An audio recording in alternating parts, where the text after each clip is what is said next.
Hello there, and welcome. I'm so glad you found your way here tonight. Before we begin, take a moment to get comfortable. Adjust your pillow, let your body settle into whatever position feels right. There's no rush. We have all the time in the world. Where in the world are you watching from? A quiet bedroom as the night deepens? A cozy corner where the weight of the day is finally lifting? Wherever you are, you're exactly where you need to be. Tonight we're going to explore one of the most mysterious economic phenomena of modern times. How Japan, a nation that rebuilt itself from the ashes of war into the world's second largest economy, somehow froze in place for 3 decades. We'll walk through the glittering miracle years, through the dizzying heights of the bubble economy, and then through the long, strange years when growth simply stopped. But don't worry. This isn't going to be a frantic analysis of economic crisis. Instead, we'll move slowly and carefully through the decades, through the numbers and the human stories, understanding how a prosperous nation can become trapped in time. By the end, I think you'll see that Japan's lost decades teach us something profound about prosperity, fragility, and how quickly confidence can turn to paralysis. If you enjoy these calm explorations of economic history, a like and subscribe really helps reach others seeking the same peaceful way to end their day. And to those already subscribed, thank you for being part of this community of thoughtful listeners. So settle in, let your shoulders drop away from your ears, take a slow breath, in through your nose, out through your mouth. And let's begin our slow drift through Japan's economic journey, from miracle to frozen stillness and toward understanding. There's nowhere you need to be, no deadlines to meet. Just listen, and let the story unfold like a long, quiet conversation between old friends. Let it wash over you. If you drift away, that's perfectly fine. That's what we're here for. Let's begin in 1945, when Japan lay in ruins. The Second World War had ended just months before. 2 atomic bombs had devastated Hiroshima and Nagasaki. American firebombing had reduced Tokyo and dozens of other cities to ash and rubble. Japan's industrial capacity was shattered. Its merchant fleet was sunk. Its people were hungry, traumatized, defeated. Standing in the rubble of Tokyo in the autumn of 1945, it would have been almost impossible to imagine that this broken nation would within a generation become an economic superpower. But that's exactly what happened. And to understand how Japan's economy could later freeze for 30 years, we need to understand the miracle that came first. Because the miracle created the structures, the assumptions, the very way of thinking about economics that would later trap Japan in stagnation. The American occupation led by General Douglas MacArthur began immediately after surrender. MacArthur arrived with ambitious plans to remake Japan, to ensure it could never again threaten its neighbours. The occupation imposed a new constitution, one that renounced war forever. It broke up the old zaibatsu, the massive family-owned conglomerates that had dominated the pre-war economy and supported militarism. It implemented land reform, redistributing property from landlords to farmers. It encouraged labour unions and democratic institutions. These reforms, controversial as some were, created conditions for what would follow. The breakup of the zaibatsu, for instance, didn't eliminate large corporations. Instead, it led to the formation of keiretsu, networks of companies linked through cross-shareholding and coordinated by main banks. Toyota, Mitsubishi, Sumitomo. These weren't single companies, but families of companies, suppliers and manufacturers and banks all working together in loose but powerful coordination. The Korean War, which began in 1950, transformed Japan's economic prospects almost overnight. American forces fighting in Korea needed supplies. Japan, conveniently located and desperate for economic revival, became the arsenal and supply depot of the United Nations forces. Orders flooded in, for vehicles, for steel, for textiles, for equipment of all kinds. Japanese factories, many of which had been dormant or producing at minimal capacity, roared back to life. The Korean War boom injected vital capital into Japan's economy, but more importantly, it gave Japanese companies experience in manufacturing at scale, in meeting demanding quality standards, in coordinating complex supply chains. The skills and systems developed during those years would serve Japan for decades. By the mid-1950s, Japan's economy was growing at rates that seemed almost miraculous. 10% annual growth, sustained year after year. This wasn't just recovery to pre-war levels. This was transformation into something new and more powerful. Japanese companies invested heavily in the latest technology. They sent engineers to study American manufacturing methods. They adapted, improved, innovated. Let's think about what 10% annual growth means. It means the economy doubles in size roughly every 7 years. Imagine your income doubling every 7 years. Imagine your country's productive capacity doubling, its wealth doubling, its possibilities doubling. That was Japan's experience through the 1950s and 60s. The government played a crucial role in this miracle. The Ministry of International Trade and Industry, MITI, worked closely with private companies to coordinate industrial development. MITI identified strategic sectors: steel, shipbuilding, chemicals, later electronics and automobiles, and channeled resources toward them. This wasn't quite central planning like in communist countries, but it also wasn't pure free market capitalism. It was something in between, a guided capitalism where government and business work together towards shared goals. Japanese companies pioneered new ways of organizing production. The Toyota production system, developed gradually through the 1950s, revolutionized manufacturing.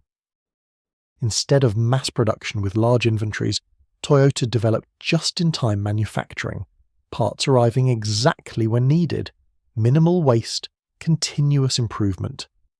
Workers were organized into quality circles, small groups empowered to identify and solve production problems. This wasn't just about efficiency. It was about respect for workers' intelligence and engagement. The phrase, "made in Japan," underwent a remarkable transformation.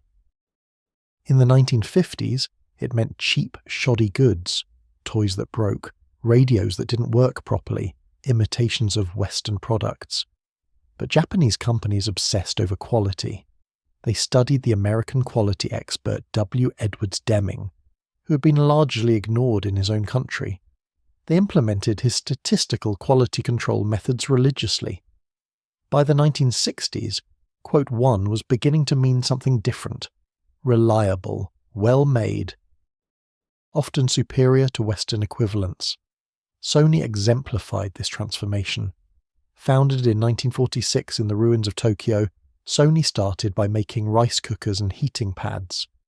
But its founders, Akio Morita and Masaru Ibuka, had bigger ambitions. In 1955, Sony produced Japan's first transistor radio. It was smaller, lighter, and cheaper than American radios. Americans bought them eagerly. In 1968, Sony introduced the Trinitron color television, with picture quality that surpassed American sets. Sony became synonymous with innovation and quality. Toyota followed a similar trajectory. In the 1950s, Toyota's cars were crude, unreliable, barely competitive even in the Japanese market. But Toyota learned, improved, refined. The Corolla, introduced in 1966, became one of the best-selling cars in history. Simple, reliable, fuel-efficient, affordable. By the 1970s, Toyota would be competing successfully in the American market, offering an alternative to Detroit's gas-guzzling, quality-challenged vehicles. Japanese steel companies became the most efficient in the world. Japanese shipbuilders dominated global markets, building tankers and container ships faster and cheaper than European yards. Japanese camera makers, Nikon, Canon, Minolta, pushed German companies like Leica into niche luxury markets. In electronics, in precision machinery, in consumer goods, Japanese companies were becoming world leaders. This success was built on certain foundations. Japanese workers were famously diligent. putting in long hours, rarely taking vacations, identifying deeply with their companies. The lifetime employment system created loyalty and stability. You joined a company after university and expected to work there until retirement. The company in turn invested in your training and development. Wages rose with seniority, rewarding loyalty. This system created incentives for long-term thinking, for maintaining quality and reputation.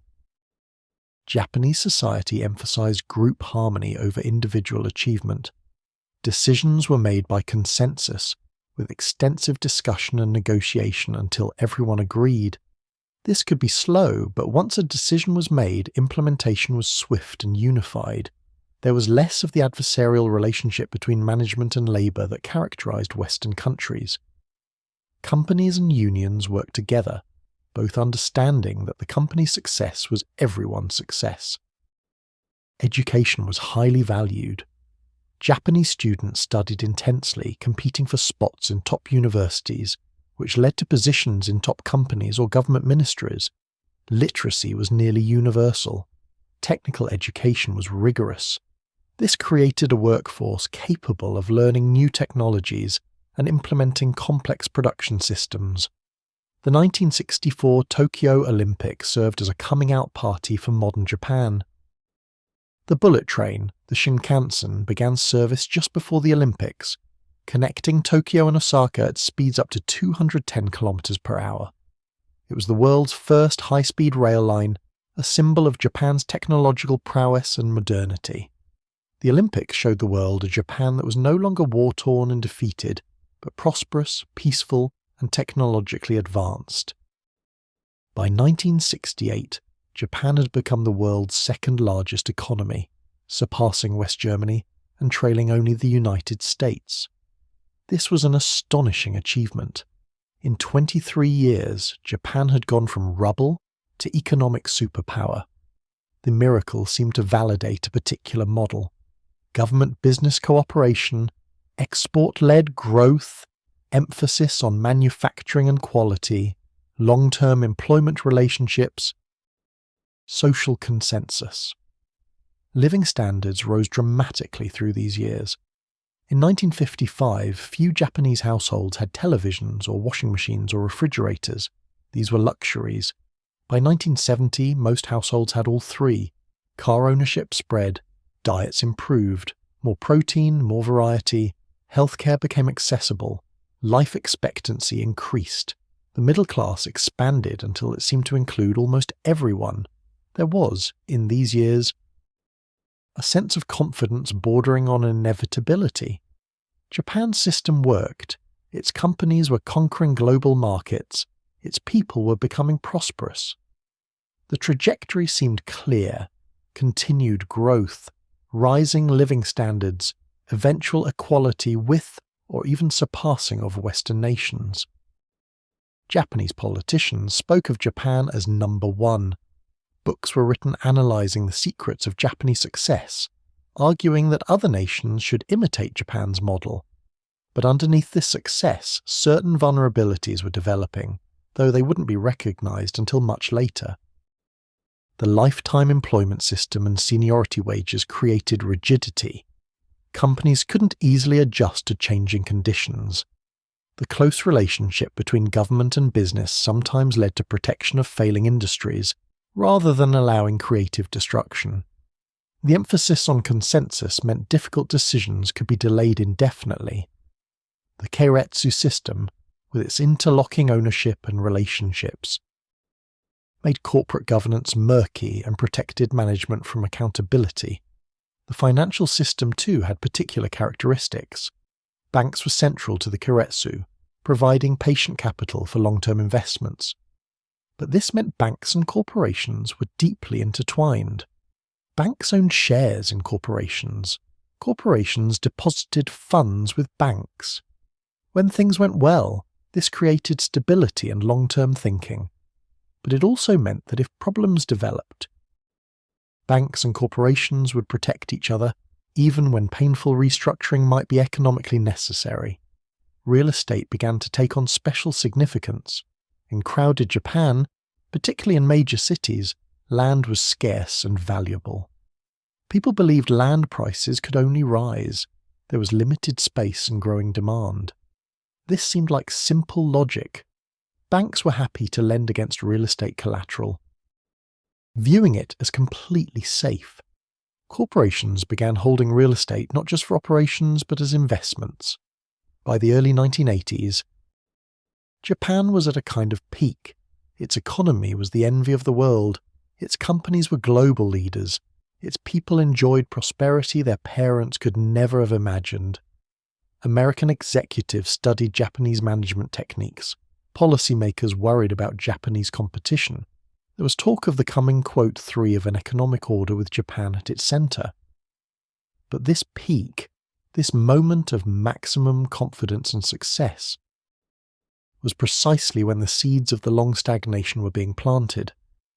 Because in 1985, international pressure on Japan's trade surpluses would lead to policy decisions that would inflate an enormous asset bubble. And that bubble, when it burst, would freeze Japan's economy for 3 decades. For now, though, picture Japan in the early 1980s. Neon-lit Tokyo, the bullet train streaking through the countryside, factory floors humming with precision manufacturing, families gathering around televisions to watch baseball, students studying late into the night. A nation that had risen from devastation to prosperity through hard work, innovation, and social cohesion. A nation confident in its future. A nation that had no idea what was coming.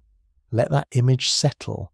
Let yourself feel the optimism of those years, the sense that progress was natural and inevitable. Because understanding what that confidence felt like helps us understand how shocking and disorienting the coming decades would be. Japan's miracle seemed permanent. It wasn't. The year 1985 arrived with Japan at the height of its power and confidence. The miracle had become normal, expected.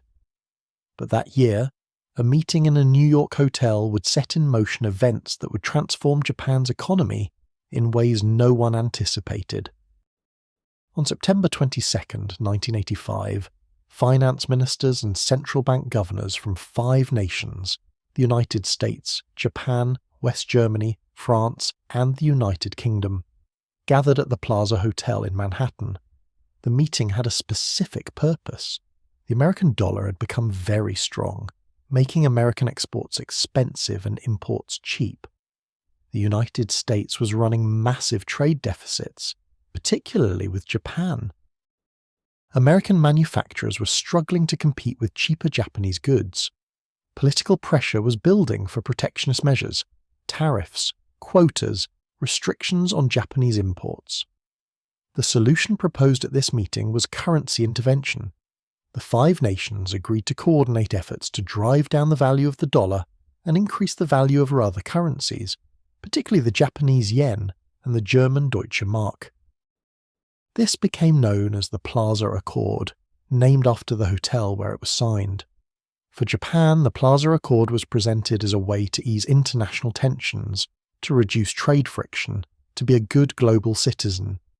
Japanese officials agreed, perhaps not fully understanding the implications.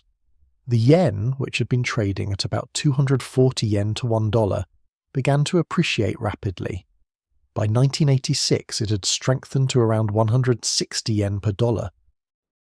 By 1987, it reached 120 yen per dollar. In less than 2 years, the yen had nearly doubled in value against the dollar. Think about what this meant for Japanese exporters. A Toyota car that cost 1 million yen to produce would have sold in America for about $4,167 when the yen was at 240 to the dollar. But with the yen at 120, that same car now cost $8,333. Japanese exports suddenly became much more expensive. Japanese companies that had built their success on competitive pricing found their advantage eroding. The Japanese economy began to slow. Export growth declined. Companies that relied on foreign sales saw revenues stagnate. There was real fear that Japan's miracle might be ending, that the engine of growth that had powered the country for 30 years was sputtering. Unemployment, while still low by international standards, began to creep upward. The sense of inevitable progress wavered. The Bank of Japan, the country's central bank, faced a dilemma. The strong yen was threatening growth. The traditional response to slowing growth is to cut interest rates, making borrowing cheaper and encouraging spending and investment. So that's what the Bank of Japan did. Starting in January 1986, it began cutting rates. The official discount rate, the rate at which the central bank lends to commercial banks, was cut from 5% to 4.5%, then to 4%, then to 3.5%. By February 1987, it stood at 2.5%. The lowest in Japanese history. These rate cuts worked in the sense that they stimulated the domestic economy. Consumer spending increased, business investment picked up, the slowdown from the strong yen was counteracted. But the low interest rates also had another effect, one that would prove far more significant and far more dangerous. They created a flood of cheap credit, money looking for somewhere to go, investments to make, returns to earn, and much of that money flowed not into productive business investment but into assets, particularly real estate and stocks. Let's understand how this worked. Imagine you're a Japanese business executive in 1986. Your company has always been profitable, always reinvested earnings into expanding production, into research and development. But now you can borrow money at 2.5% or 3% interest. You look around for investments. Building a new factory might generate a return of 5 or 6% if things go well. But you notice that real estate prices are rising at 10 or 15% per year. Stock prices are climbing even faster. The math becomes compelling. Why invest in your actual business when you can make more money buying property or stocks? This logic spread throughout. Corporate Japan. Companies began speculating in assets. The Japanese language developed a term for this, zaiteku, meaning financial engineering or financial technology. It referred to corporations making money through financial investments, rather than through their actual business operations. By the late 1980s, some manufacturing companies were earning more from zaiteku than from making and selling products. They had become, in effect, investment funds that happened to also make cars or electronics. Individuals got swept up in the speculation too. Japanese households had always been diligent savers, putting money aside for retirement, for their children's education, for security. With interest rates so low, savings accounts earned almost nothing. But real estate and stocks were soaring. People began to think of property not as shelter, but as investment. They borrowed to buy apartments and houses not to live in, but to sell later at a profit. They opened brokerage accounts and bought stocks, confident that prices would continue rising. The real estate market became particularly frenzied. Tokyo, already one of the world's most expensive cities, saw prices reach levels that defied reason. By the late 1980s, prime real estate in Tokyo's Ginza district was selling for over 100 million yen per square meter. Let me put that in perspective. A square meter is a space about 3 feet by 3 feet. For that tiny plot of land, you might pay the equivalent of nearly $1 million. A modest house in a good Tokyo neighborhood could cost $10 or $20 million. People began citing astonishing comparisons to illustrate Tokyo's real estate values. The grounds of the Imperial Palace in central Tokyo, about 1.5 square kilometers of gardens and buildings where the emperor lived, were said to be worth more than all the real estate in the entire state of California. Whether this calculation was precisely accurate or not, people believed it. And they believed it made sense. Land in Japan was scarce. Tokyo was the capital of the world's second largest economy. Why shouldn't it be the most valuable land on earth? The assumption underlying all this was simple and seemingly logical. Land prices in Japan never fall. This wasn't just speculation. There was historical support. In the decades since the war, Japanese land prices had indeed risen consistently. There had been no significant reversal. And the reason seemed structural. Japan is a mountainous country, with limited flat land suitable for building. The population was concentrated in a few urban areas. As the economy grew and people became wealthier, demand for land would continue to increase while supply remained fixed. Therefore, prices could only go up. Banks enthusiastically lent against real estate, viewing it as the safest possible collateral. If someone wanted to borrow $10 million to buy a property, the bank would happily lend 80 or even 90% of the purchase price. After all, if the borrower defaulted, the bank could seize the property and sell it, probably for more than the loan amount given that prices kept rising. It seemed like a risk-free transaction. This created a self-reinforcing cycle. Banks lent freely because real estate was valuable. Real estate was valuable partly because banks lent freely, providing money for people to buy at ever higher prices. Each transaction at a higher price validated the next person's decision to pay even more. The bubble inflated steadily, gathering momentum fed by cheap credit and the certainty that it would continue. The stock market followed a similar trajectory. The Nikkei stock index, Japan's equivalent of the Dow Jones Industrial Average, had been around 10,000 points in 1985. By 1987, it had doubled to 20,000. By 1988, it reached 30,000. And on the last trading day of 1989, December 29th, it peaked at 38,915. In less than 5 years, the stock market had nearly quadrupled. Were Japanese companies suddenly 4 times more profitable, 4 times more valuable? Not really. Many companies' actual business operations were growing modestly or even struggling with the strong yen. But stock prices weren't reflecting business fundamentals. They were reflecting liquidity, all that cheap money looking for returns, and psychology, the belief that prices would keep rising. Price-to-earnings ratios, a common measure of stock valuation, reached absurd levels. In normal markets, a P/E ratio of 15 or 20 is typical. It means you're paying 15 or 20 times a company's annual earnings to own its stock. In Japan, by the late 1980s, average P/E ratios were above 60. Some stocks traded at P/E ratios of 100 or more. You were paying 100 years' worth of earnings for ownership of the company. This only made sense if you believed earnings would grow dramatically, or, more likely, if you believed you could sell the stock to someone else at an even higher price. The cultural atmosphere during these years was intoxicating. Tokyo in the late 1980s was perhaps the most expensive, most extravagant city in the world. Japanese businessmen, flush with paper wealth, bid astronomical prices at art auctions. In 1987, a Japanese insurance company paid $39 million for Van Gogh's Sunflowers, a record at the time.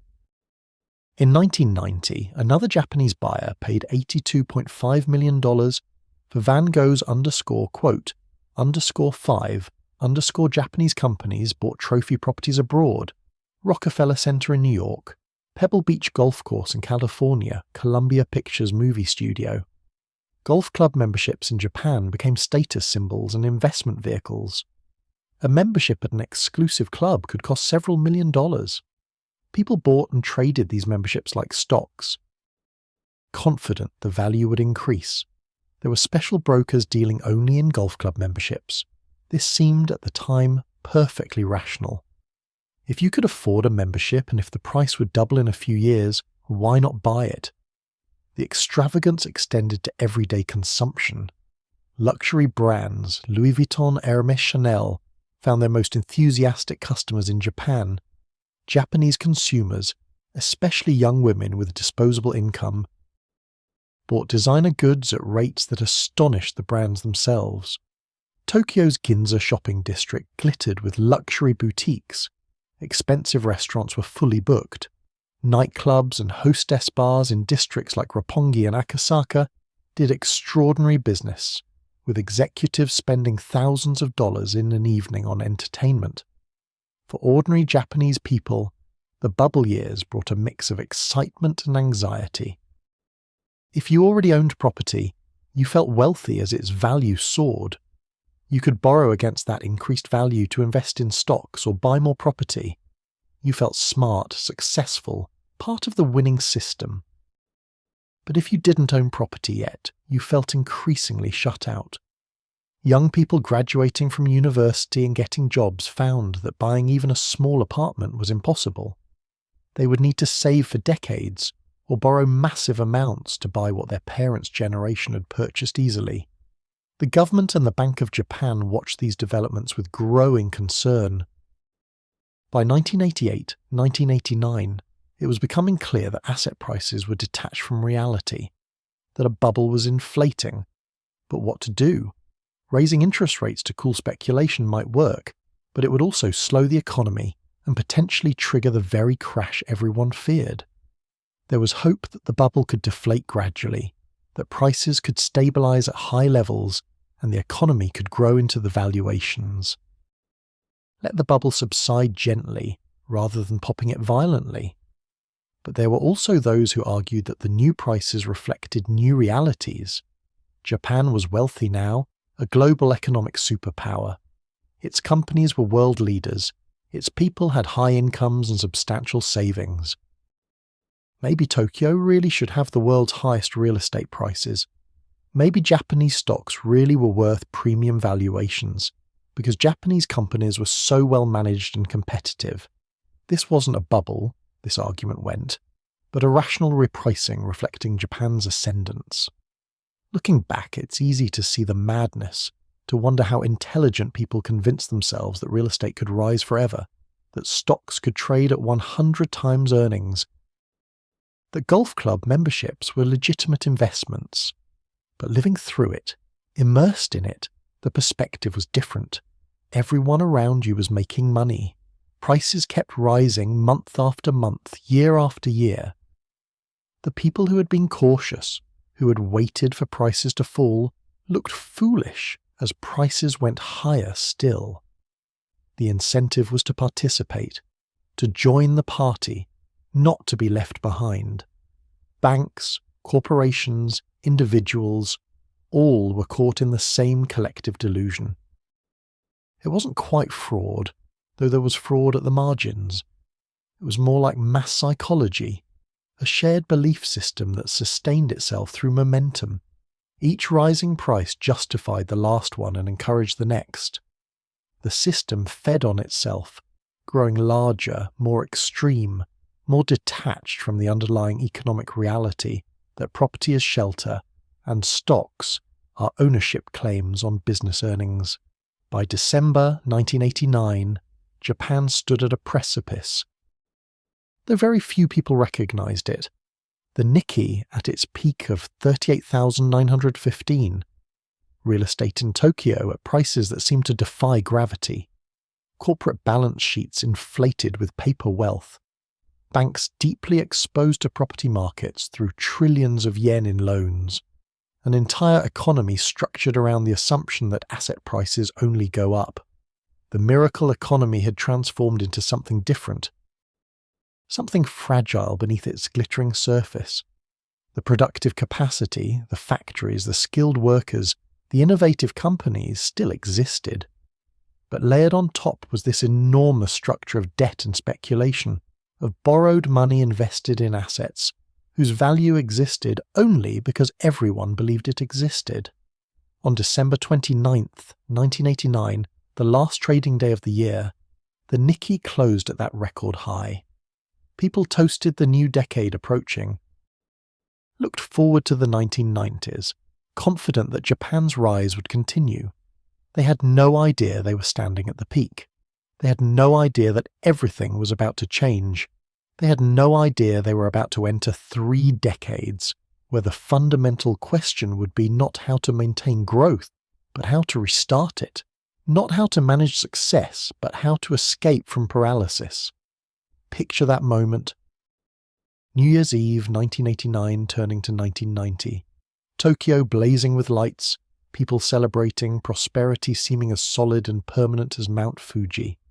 The bubble at its maximum inflation, stretched thin, beautiful in its fragility, about to pop.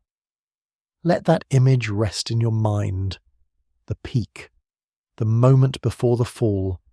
the last instant when the miracle still seemed real and permanent.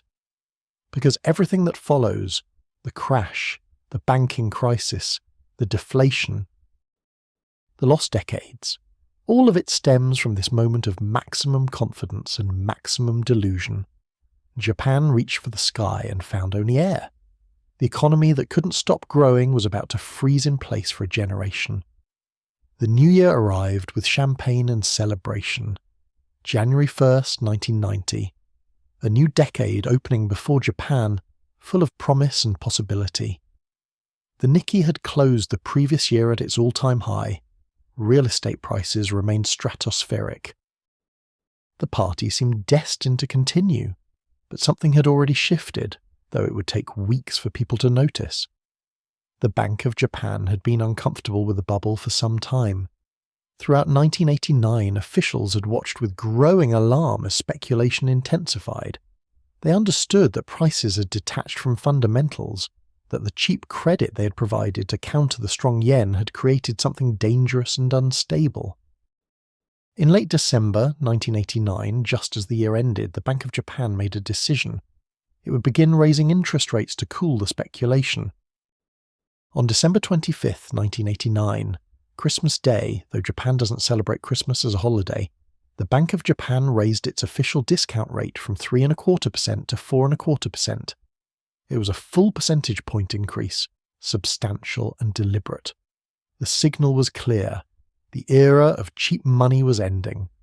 The central bank was tapping the brakes, trying to slow the speculative frenzy before it became catastrophic. The stock market opened for trading in the new year on January 4th, 1990. And it fell. Not dramatically at first, just a modest decline that could have been normal volatility. But it kept falling. Day after day, week after week, the Nikkei drifted lower. By the end of January, it had fallen to around 35,000, down about 10% from the peak. By the end of February, it was around 33,000. People told themselves this was healthy, a necessary correction, a pause before the next advance. Bubbles don't pop cleanly, don't collapse in a single day. They deflate gradually, with rallies and declines, hopes and fears alternating. Each bounce in the market convinced some people that the worst was over, that this was the buying opportunity they'd been waiting for. But each subsequent decline carried prices lower still. The Bank of Japan raised rates again in March to 5.25%, then again in August to 6%. The message was consistent. Speculation would not be tolerated, credit would be tightened, the bubble would be deflated. This was deliberate policy, intended to prevent a complete collapse by engineering a gradual decline, but the effect was to remove the fuel that had been propelling prices higher. Without cheap credit, without new money flowing in, the only direction for inflated assets was down. By October 1990, the Nikkei had fallen to around 20,000, down nearly 50% from the December peak. Half the stock market's value had evaporated in 10 months. Trillions of yen of paper wealth had vanished. People who had felt rich in January felt considerably less so in October. But stocks could be volatile, everyone knew that. The real concern was what was happening to real estate. Property prices, which had seemed like they could only rise, began to soften in 1990. This started subtly. Properties took longer to sell. Asking prices didn't quite get met. Bidding wars became less frenzied. By 1991, prices were clearly falling. Not collapsing, not yet, but declining steadily, month after month. The reverse of the steady rise that had characterized the 80s. For many Japanese, this was their first experience of falling real estate prices. The assumptions that had governed their financial decisions, that property was the safest investment, that land values only increased, were being revealed as false. But habits of thought changed slowly. Many people convinced themselves this was temporary, that prices would recover, that Japan's fundamental scarcity of land meant values had to bounce back. Banks, which had lent enormous sums against real estate collateral, faced a growing problem. Let me explain how this worked. Imagine a bank had lent 100 million yen to someone who bought a property supposedly worth 130 million yen. The loan-to-value ratio was about 77%. Seemingly conservative. But what happens when that property's value falls to 90 million yen? Now the loan exceeds the collateral value. If the borrower defaults and the bank seizes the property, the bank can't recover the full loan amount by selling it. Multiply that scenario by millions of loans, trillions of yen, and you begin to see the problem developing in Japan's banking system. Banks were sitting on enormous portfolios of loans, collateralized by assets whose values were declining.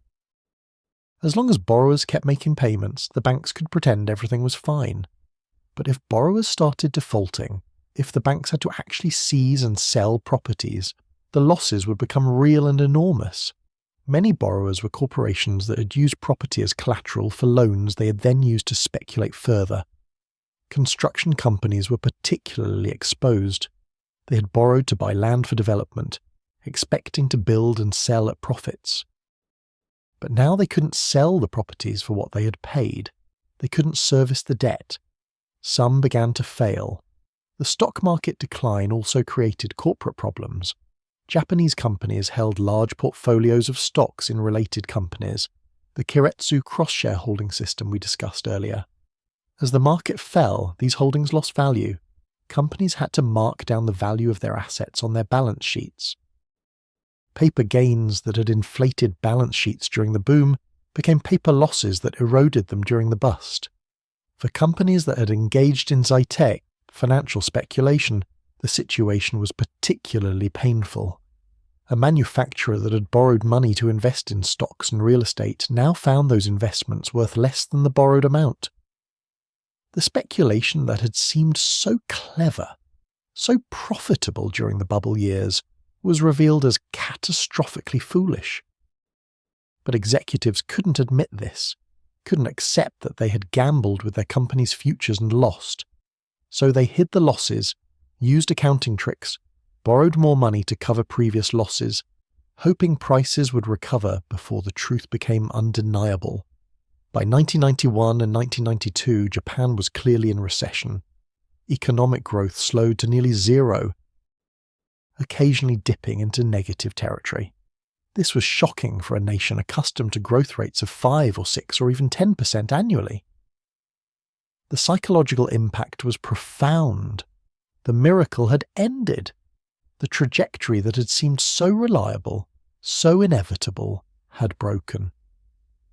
Unemployment began to rise, though from very low levels. Japan's lifetime employment system meant companies were reluctant to fire workers, but they stopped hiring. New graduates found the job market suddenly difficult. The hiring freezes of these years would create what later became known as the Ice Age generation. Young people who graduated into recession and never quite recovered. But we'll explore that human cost more fully later. Consumer spending weakened. People who had felt wealthy because of their property and stock holdings now felt poorer as those values declined. The wealth effect that had encouraged spending during the bubble reversed. Why buy a new car or take an expensive vacation when your net worth was shrinking? Better to save, to rebuild, to wait for stability to return. This was rational for individuals, but collectively it worsened the recession. Because one person's spending is another person's income. Business investment declined. Companies that had been planning expansions shelved those plans. Why build new factories when you can't sell what your existing factories produce? Why invest when your balance sheet is deteriorating and your stock price is falling? The productive investment that Japan needed in new technologies, new products, new markets, dried up as companies struggled just to survive the bursting bubble. The government, alarmed by the recession, tried to respond. It cut taxes and increased spending, classic fiscal stimulus. Public works projects were funded, roads, bridges, infrastructure, to create employment and demand. But the impact was disappointing. The economy limped along rather than recovering robustly. Why was stimulus so ineffective? Partly because the real problem wasn't lack of demand, but damaged balance sheets. Companies and individuals were carrying too much debt from the bubble years. They needed to pay down debt, not borrow and spend more. No amount of government stimulus could force them to take on additional obligations when they were already over-leveraged. Let's think about what was happening to individual households. Imagine you had bought a house at the peak in 1989, borrowing 30 million yen with a small property in Tokyo as collateral. By 1992, your house might be worth only 20 million yen, but you still owed the full 30 million. You were underwater on your mortgage. You couldn't sell the house without coming up with a 10 million yen difference. You had to keep making payments on a loan that exceeded your property's value, working to pay off debt for an asset that kept declining in worth. Or imagine you were a corporate executive who had diversified into real estate investment during the boom. You had borrowed heavily, convinced that property was safe and profitable. Now your investments were failing, but you couldn't just walk away. Japanese culture emphasized personal responsibility for debt. Bankruptcy, while legally available, carried enormous shame. Better to struggle, to work, to find some way to pay back what was owed. This sense of obligation meant people didn't default as quickly as they might have in other countries, but it also meant years or decades spent servicing bad debts. The banking system began to crack. Small banks failed first. Credit unions and regional banks that had lent aggressively during the boom found themselves insolvent when borrowers couldn't repay, and collateral proved worthless. In 1991, Toho Sogo Bank became the first bank to fail since World War II. It was small, but symbolic. Japanese banks weren't supposed to fail. The government, through the Ministry of Finance, was supposed to ensure stability. But the losses were too large, too widespread for the old system of quiet bailouts to work. Major banks, while not failing outright, were accumulating what came to be known as non-performing loans. Loans that borrowers weren't repaying, but that banks hadn't yet written off as losses. Banks would roll over these loans, extend the terms, reduce the payments, anything to avoid admitting the loss. This was called evergreening, keeping loans on the books, perpetually renewed, like plants that never die, but never quite thrive either. By 1992, the Nikkei had stabilized around 17,000 or 18,000, less than half its peak value. Real estate prices in Tokyo had fallen perhaps 20 or 30% from their highs, with more declines expected. The bubble had clearly burst. The only question was how much further prices would fall and how long recovery would take. Most people, even at this point, expected a relatively quick rebound. Japan had experienced recessions before and bounced back. The fundamentals, the skilled workforce, the competitive companies, the high savings rate, hadn't changed. Once the excesses were worked through, once balance sheets were repaired, surely growth would resume. The assumption was that this was a cyclical downturn, painful but temporary, like a bad flu that would pass with rest and time. But there were some observers who worried that something deeper was broken, that this wasn't just a normal recession, but the beginning of a long stagnation. The debt accumulated during the bubble was too large to be quickly resolved. The banking system was more damaged than it appeared. The psychological shift from confidence to caution would be hard to reverse. The very structures that had powered Japan's miracle, the close government-business relationships, the lifetime employment system, the keiretsu networks, might be ill-suited for dealing with crisis and change. Throughout 1992 and into 1993, Japan struggled. The government changed.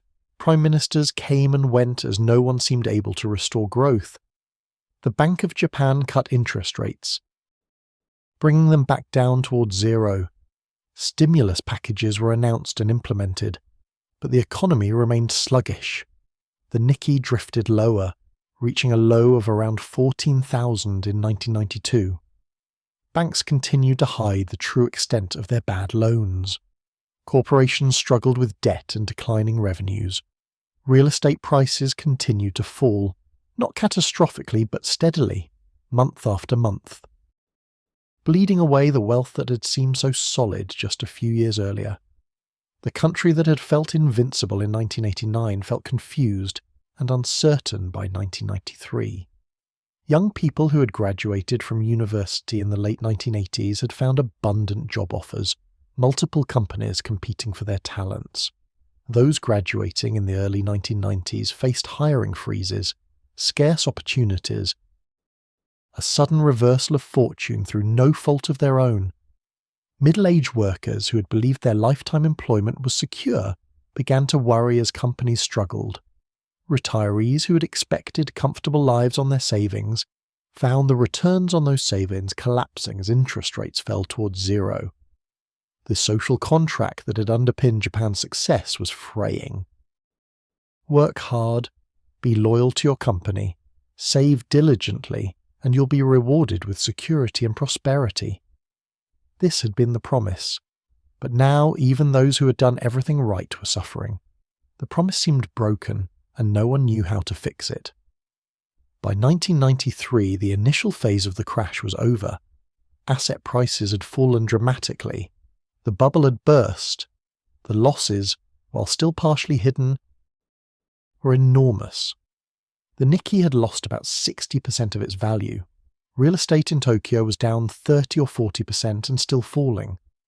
Banks were crippled by bad loans. Corporations were struggling with debt and weak demand. The government was trying to stimulate growth but succeeding only in accumulating its own debt. What wasn't yet clear was that this was just the beginning. The crash of 1990 through 93 was the dramatic phase, the acute crisis. But it would be followed by something perhaps even more difficult, a long, grinding stagnation that would last not months or years but decades. Japan's economy wasn't going to collapse entirely, but it also wasn't going to recover. It was going to freeze, stuck in a strange twilight between crisis and normalcy, unable to move forward, but not quite falling apart. The miracle had ended not with a bang, but with a long, slow deflation. The country that had risen so dramatically from the ruins of war, that had become the world's second largest economy, that had seemed poised to define the 21st century, was entering what would later be called the lost decades. The boom had turned to bust, and the bust would turn to stagnation, and the stagnation would simply continue year after year, outlasting governments and policies and hopes and expectations. Picture Japan in 1993, still wealthy in absolute terms, still a major economy, still possessing all the physical and human capital that had created the miracle. But deflated, uncertain, trapped in obligations from the bubble years, unable to move forward or backward, stuck. The Nikkei around 15,000, half its peak. Real estate still falling, banks hiding losses, companies paralysed, people going to work, living their lives, but with the sense that something fundamental had broken, that the future they had expected had been cancelled and nothing had replaced it. Let that settle. The frozen feeling, the sense of time stopping. The experience of living in a wealthy country that can't grow, of working hard without progress, of waiting for recovery that doesn't come. Japan in the early 1990s was beginning to learn what stagnation felt like, and the lesson would continue for 30 years, reshaping a generation, challenging every assumption about how economies work and what makes nations prosper. The crash was over. The paralysis was just beginning. The crash had created immediate visible damage, stock prices cut in half, real estate values plummeting, recession darkening the economy. But underneath the surface, hidden from public view, a deeper crisis was festering. Japan's banking system, the foundation of its entire financial structure, was quietly collapsing. And the response to this crisis, or rather, the lack of response, would determine the shape of Japan's stagnation for decades to come. Let's understand what had happened to Japan's banks during the bubble years. Banks had lent enormous amounts of money, and much of that lending was secured by real estate. When someone wanted to borrow 10 million yen to buy property, the bank would take a mortgage on that property. If the borrower defaulted, the bank could seize and sell the property to recover the loan. This seemed safe when property values were rising, but now property values were falling and falling substantially. A loan is considered non-performing when the borrower stops making payments or falls seriously behind. By the early 1990s, Japanese banks had accumulated massive amounts of non-performing loans. A business that had borrowed to expand, using property as collateral, couldn't make payments because revenues had collapsed in the recession. An individual who had speculated in real estate couldn't sell the properties for enough to pay back the loans. A construction company that had borrowed to buy land for development found no buyers for that land. The logical response would have been for banks to acknowledge these bad loans, write them off as losses, seize the collateral where possible, sell it for whatever it would fetch, take the hit to their capital, and move forward. This is what happened in the United States during the savings and loan crisis of the late 1980s and early 1990s. Problem institutions were closed, their assets sold, losses recognized, and the system cleaned up relatively quickly, though painfully. But Japan took a different path. Banks didn't want to acknowledge the losses because doing so would reveal that many of them were insolvent. Their bad loans exceeded their capital reserves. If a bank admitted it was insolvent, it would face closure, its executives would lose their positions, their prestigious careers would end in shame. Better to pretend the loans were still good, that borrowers would eventually repay, that property values would recover. The Ministry of Finance, which regulated banks, allowed this pretense. Officials engaged in what's called regulatory forbearance, permitting banks to use accounting methods that hid the true extent of their problems. Banks didn't have to mark their real estate collateral to market value. They could carry loans at face value even when those loans clearly wouldn't be repaid in full. They could roll over bad loans, extending terms, reducing payments, doing whatever was necessary to keep the loans technically current, even though everyone knew the money was gone. Why did regulators allow this? Partly because they feared the alternative. If banks acknowledged the full extent of their bad loans, many would be insolvent. If many banks were insolvent simultaneously, the entire financial system could collapse. There could be bank runs with depositors rushing to withdraw money. The economy could seize up completely with no credit available for businesses or consumers. The fear of systemic crisis led to a policy of denial and delay, hoping that time would heal the problems, that growing earnings could eventually cover the losses. This created a strange situation where everyone knew the banks had problems, but no one would say how bad the problems were. Estimates of non-performing loans varied wildly. Some suggested 50 trillion yen. Others said 70 trillion or 100 trillion. The opacity itself was destabilizing because no one knew which banks were in trouble and which were sound. The policy of forbearance had another effect, one that would prove deeply damaging to Japan's economy.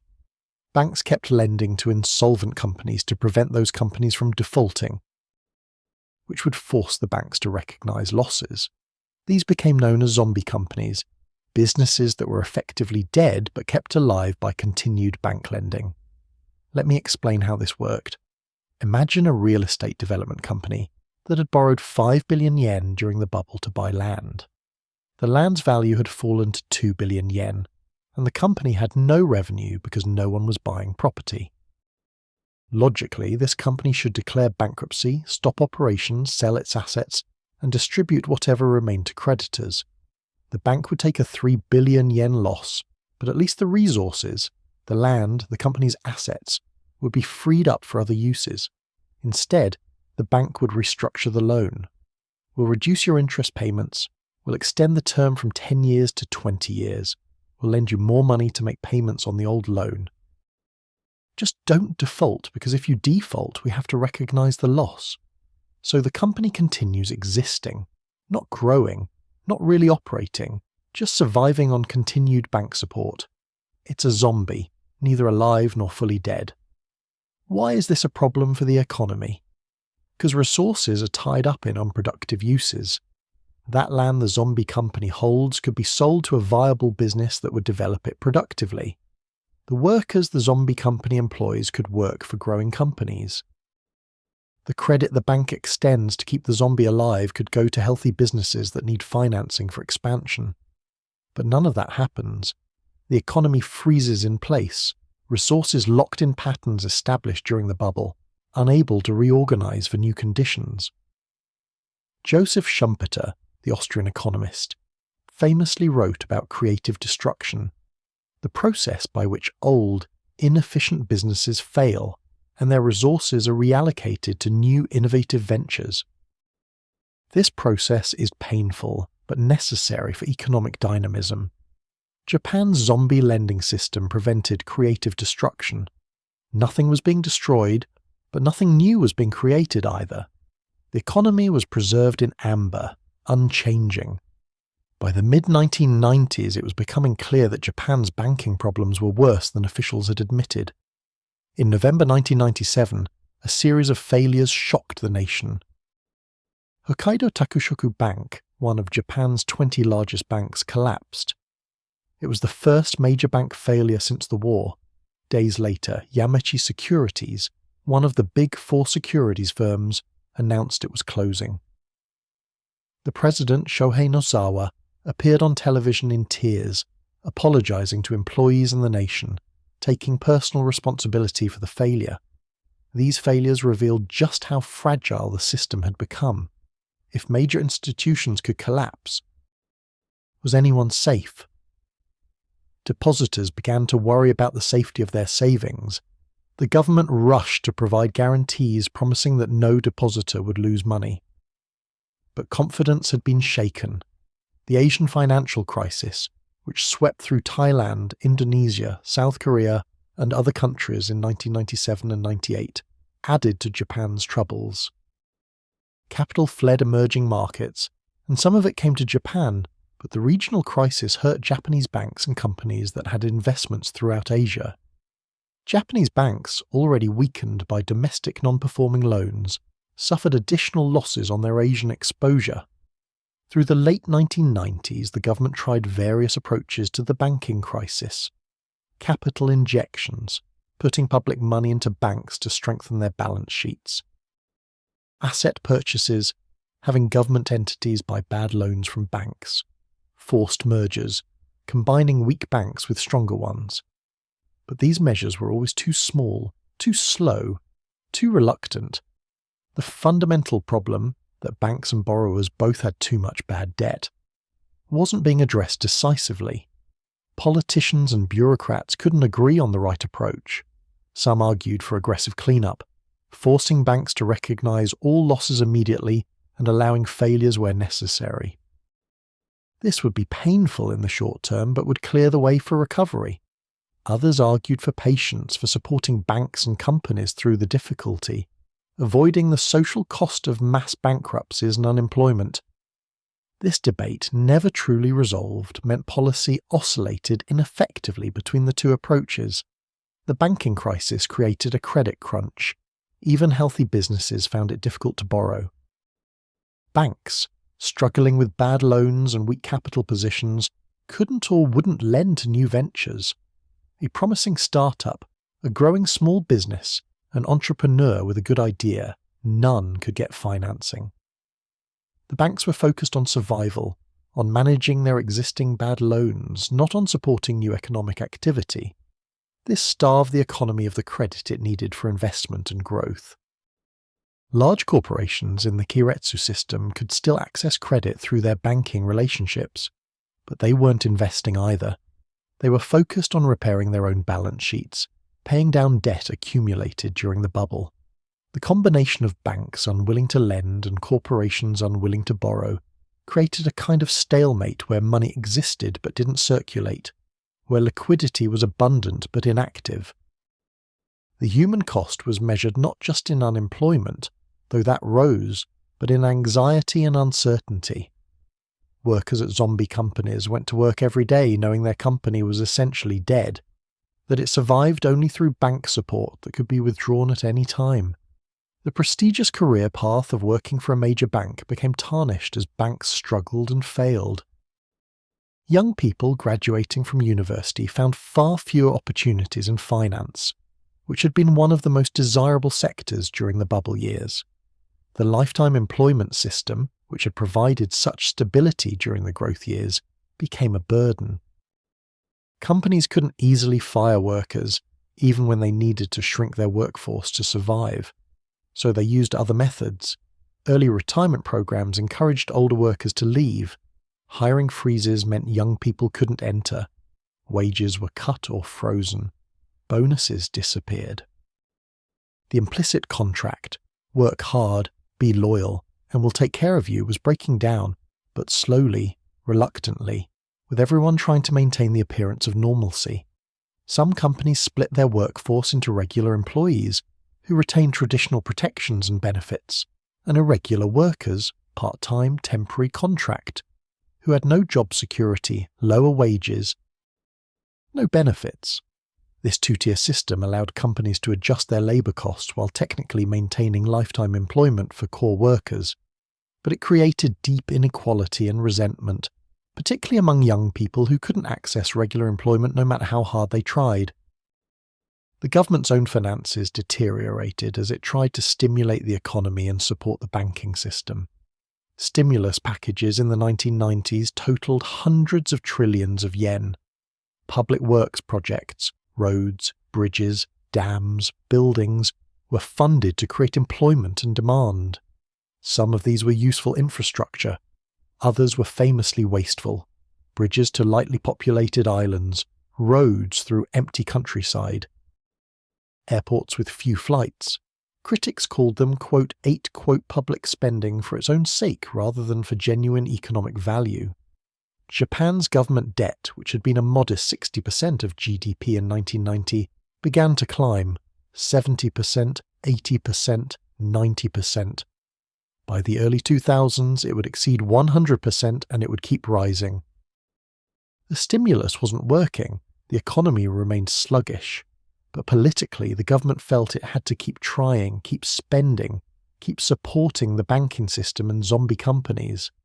The debt accumulated as a monument to failed policies and difficult choices. International observers watched with a mixture of concern and incomprehension. Japan in the 1980s had been a model, its economic system praised and studied. Now it was a cautionary tale.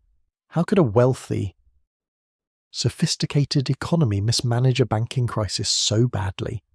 The contrast with how the United States had handled its savings and loan crisis was stark. America had moved quickly, closed failing institutions, recognized losses and moved on. Japan delayed, denied, and prolonged the pain. But the Japanese approach wasn't simply incompetence, it reflected different values and priorities.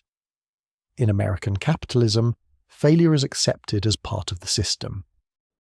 Companies fail, people lose jobs, resources reallocate, and the economy moves on.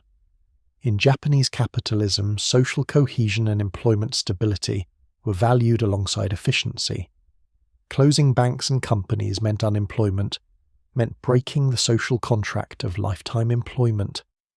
Japanese leaders chose to avoid that social cost, even if it meant economic stagnation. By the early 2000s, some cleanup had occurred. The worst-performing banks had been merged or restructured. Some non-performing loans had been written off.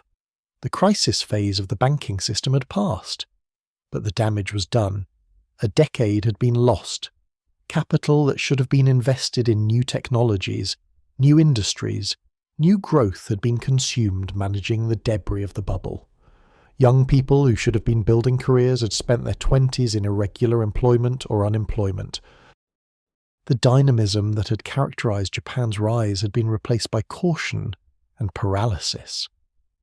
The banking crisis and the zombie company problem illustrated a broader difficulty Japan faced, an inability to accept change, to allow creative destruction, to reorganize for new conditions. The structures that had worked brilliantly during the growth years, the close bank-corporate relationships, the lifetime employment, the government-industrial policy, became rigid in crisis. They prevented adjustment, locked resources in place, prolonged problems that might have been resolved more quickly with different choices. Think about an individual caught in this system. You work for a company that's essentially a zombie, kept alive by bank lending. You know the company has no future, that it's just surviving year to year. But you can't leave because jobs are scarce, and you're not young anymore. You can't be fired because of the lifetime employment. So you go to work, do your job, collect your reduced salary, and wait. Wait for what? For retirement maybe, for the economy to recover, though it shows no signs of doing so, for something to change, though change seems impossible. Or imagine you're a banker, managing a portfolio of non-performing loans. You know these loans will never be repaid in full. You know the collateral is worth far less than the loan amounts. But if you acknowledge this, your bank will be insolvent, you'll lose your job, your career will end in disgrace. So you restructure the loans, extend the terms, roll them over, do whatever's necessary to keep them technically alive. You go to meetings, review documents, maintain the appearance of normal banking operations, all while knowing the foundation is rotten. This was the lived experience of Japan's banking crisis and zombie economy. Not dramatic collapse, not sudden disaster, but a slow grinding paralysis where everyone went through the motions, maintaining appearances, hoping somehow things would improve even though the system prevented improvement. It was economically irrational, but humanly understandable. People trying to avoid pain, protect themselves and others, maintain social harmony even at the cost of economic efficiency. The banking crisis phase gradually gave way to what came next. Deflation, the phenomenon where prices fall consistently, where the currency gains value rather than losing it, where debt becomes heavier over time. The bad loans and zombie companies set the stage for deflation by creating economic weakness. But deflation, once it took hold, would prove even more difficult to escape than the banking crisis itself. Picture Japan in the early 2000s. The banks limping along, still carrying bad loans but no longer in acute crisis. Companies existing but not thriving, many of them zombies sustained by continued lending. Workers employed but anxious, knowing their security is fragile. The government deep in debt from years of stimulus that didn't stimulate. The whole economy frozen in a kind of suspended animation, not dead but not alive, waiting for something that might never come. Let that image settle, the paralysis, the sense of being trapped, the knowledge that mistakes were made, that different choices might have led to different outcomes, but those choices weren't taken, and now it's too late. Japan had walked into a trap of its own making, and every attempt to escape only tightened the bonds. The zombie economy shambled forward, neither collapsing entirely nor recovering, just continuing year after year, a living demonstration that wealth and prosperity can coexist with stagnation and decline. The banking crisis had frozen credit and locked resources in zombie companies, but a different kind of problem was taking hold. One more subtle but ultimately more pernicious. Prices in Japan began to fall, not asset prices, those had already collapsed, but the prices of everyday goods and services. The price of a cup of coffee, a television, a haircut, a train ticket. Slowly, almost imperceptibly at first, Japan entered deflation. Deflation sounds like it should be good. Falling prices mean your money buys more, right? You can purchase things more cheaply, but deflation creates a peculiar trap. One that's very difficult to escape once it takes hold. Let's understand why. Imagine you're thinking about buying a new refrigerator. It costs 100,000 yen today. But you notice that prices have been falling. Last month, a similar refrigerator cost 105,000 yen. The month before, 110,000. If prices keep falling, that refrigerator will cost 95,000 yen next month, 90,000 the month after. What do? You wait. Why buy today when you can buy cheaper tomorrow? This logic, perfectly rational for an individual, becomes destructive when everyone follows it simultaneously. Consumers delay purchases, waiting for lower prices, but when consumers don't buy, businesses don't sell. When businesses don't sell, they lower prices to attract customers. but lower prices validate consumers' decision to wait because prices are indeed falling. The cycle reinforces itself. Businesses face additional problems in deflation. Imagine you run a company with revenues of 1 billion yen per year. You have salaries to pay, suppliers to compensate, loans to service. If your revenues are stable, you can manage these obligations. But in deflation, prices fall, which means revenues fall even if you're selling the same quantity of goods. Your 1 billion yen in revenue becomes 900 million, then 800 million. But your costs don't fall proportionally. Salaries are sticky. Workers resist pay cuts. Debt is fixed. You owe the same number of yen regardless of deflation. Your profit margins shrink, then disappear, then turn negative. Japan's deflation began subtly in the mid-1990s. The Consumer Price Index, which measures the average price of a basket of goods and services, peaked in 1998 and then began to decline. By 1999, it was clear that deflation had set in. By 2000, 2001, 2002, it was deeply entrenched. Year after year, prices fell by 1%, sometimes 2%. This sounds small, but it compounds. Over a decade, prices fall by 10 or 20%. The Bank of Japan cut interest rates trying to counter deflation. Lower interest rates should encourage borrowing and spending, which should increase demand and stabilize prices. Through the 1990s, the Bank of Japan cut and cut, bringing rates down towards zero. By 1999, the official interest rate was 0.5%. By 2001, it was 0.15%. By 2006, it was effectively zero. But cutting interest rates below zero is impossible, at least using traditional tools. You can't charge negative interest on loans. That would mean paying people to borrow, which creates obvious problems. This is called the zero lower bound, and Japan hit it. Monetary policy, the central bank's main tool for managing the economy, had run out of room.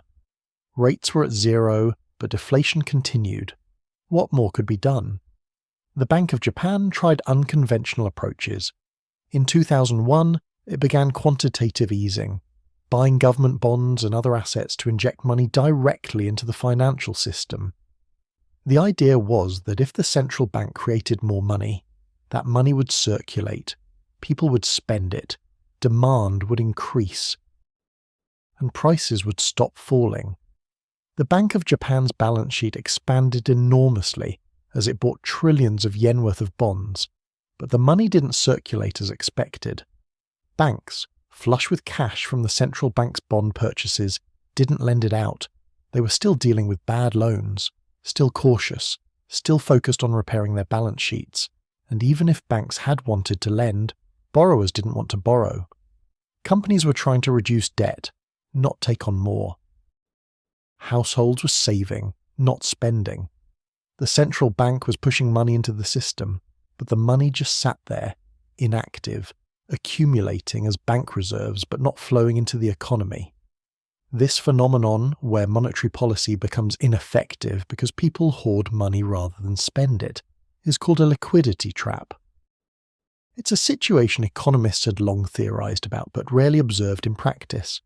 Japan became a living laboratory for studying liquidity traps, and the lessons were discouraging. When an economy falls into a liquidity trap, when deflation sets in, when interest rates hit zero, escaping is extraordinarily difficult.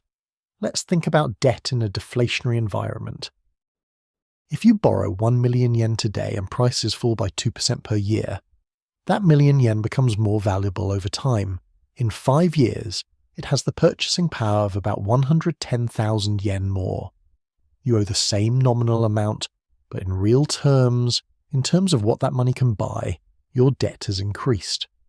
This is the opposite of normal inflation, where debt becomes easier to repay over time because your salary rises while the debt amount stays fixed. Japanese companies and households carried enormous debt from the bubble years. Deflation made that debt heavier, harder to service, more burdensome. The rational response was to pay down debt as quickly as possible, to avoid taking on new debt, to save rather than spend. And that's what happened. Corporate debt declined as companies used profits to repay loans rather than invest in expansion. Household debt stabilized as people avoided borrowing. Savings rates remained high, even though savings earned essentially zero interest. This created a paradox economists call the paradox of thrift. When everyone tries to save more and spend less, total income falls because one person's spending is another person's income. As income falls, people feel the need to save even more, which reduces spending further, which reduces income more. The attempt to become more financially secure collectively makes everyone less secure. Wages were particularly affected by deflation. In normal times, wages rise slowly. Workers expect annual raises, cost of living adjustments, promotions that bring higher pay. But in deflation, companies face falling revenues and can't afford wage increases. In fact, they need to cut wages to maintain profitability. But cutting wages is psychologically difficult and socially disruptive. Workers feel betrayed, morale suffers. So instead of cutting wages directly, companies used other methods. They eliminated bonuses, which had traditionally been a large part of Japanese compensation.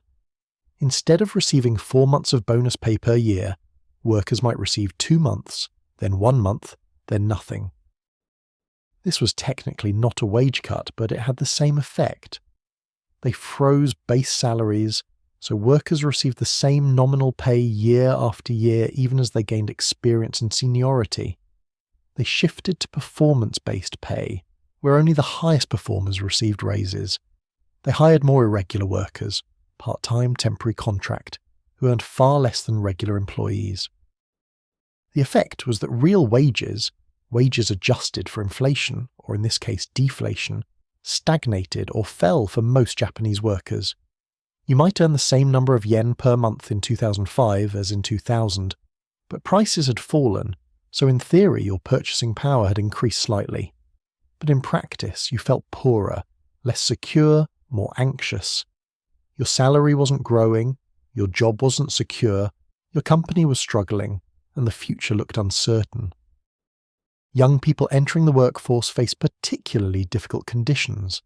The companies that had traditionally hired new graduates weren't hiring, or were hiring only a fraction of previous numbers. Those who did find jobs often found only irregular positions, contract work, part-time work, temporary assignments, with low pay, no benefits, no security, no path to advancement. This became known as the Ice Age generation, and we'll explore their experience more fully later. But their presence in the labour market, millions of young people willing to work for low wages just to have any job at all, put downward pressure on everyone's wages. Deflation also affected how people thought about the future. In an inflationary environment, there's an implicit optimism. Prices rise, wages rise, asset values rise. The future promises to be wealthier than the past. But in deflation, this reverses. Prices fall, wages stagnate, assets lose value. The future promises to be less prosperous than the present. Why invest in your career or your business when returns are falling? Why take risks when caution is rewarded? This deflationary mindset became deeply embedded in Japanese society. People expected prices to fall, so they behaved in ways that made prices fall, delaying purchases, demanding discounts, avoiding debt. Businesses expected revenue to decline, so they cut costs, froze investment, hoarded cash. These expectations became self-fulfilling prophecies. Deflation persisted because everyone expected it to persist. The government tried to combat deflation with fiscal policy, government spending and taxation. If monetary policy wasn't working, maybe fiscal stimulus would. The government launched multiple stimulus packages through the 2000s. Public works, tax cuts, subsidies, support programs. But as in the 1990s, the impact was disappointing. Government spending created temporary demand, But when the spending ended, the economy slumped back into deflation. The stimulus was like pushing on a string. It created activity while the pushing continued, but couldn't generate self-sustaining growth. Some economists argued that the stimulus was always too small, too timid. If the government spent enough, surely it could overcome deflation. Others argued that the problem was structural, not cyclical, that no amount of spending could fix problems caused by zombie companies, rigid labour markets and damaged balance sheets. This debate continued inconclusively while deflation persisted. Comparison to other countries' experiences with deflation offered little comfort. The United States had experienced deflation during the Great Depression of the 1930s, but that was catastrophic, with unemployment reaching 25%. Japan's deflation was much milder. Unemployment remained relatively low, typically around 4 or 5%. People weren't starving. The economy continued functioning, but it didn't grow. It was a strange kind of crisis, not catastrophic but chronic, not devastating but debilitating.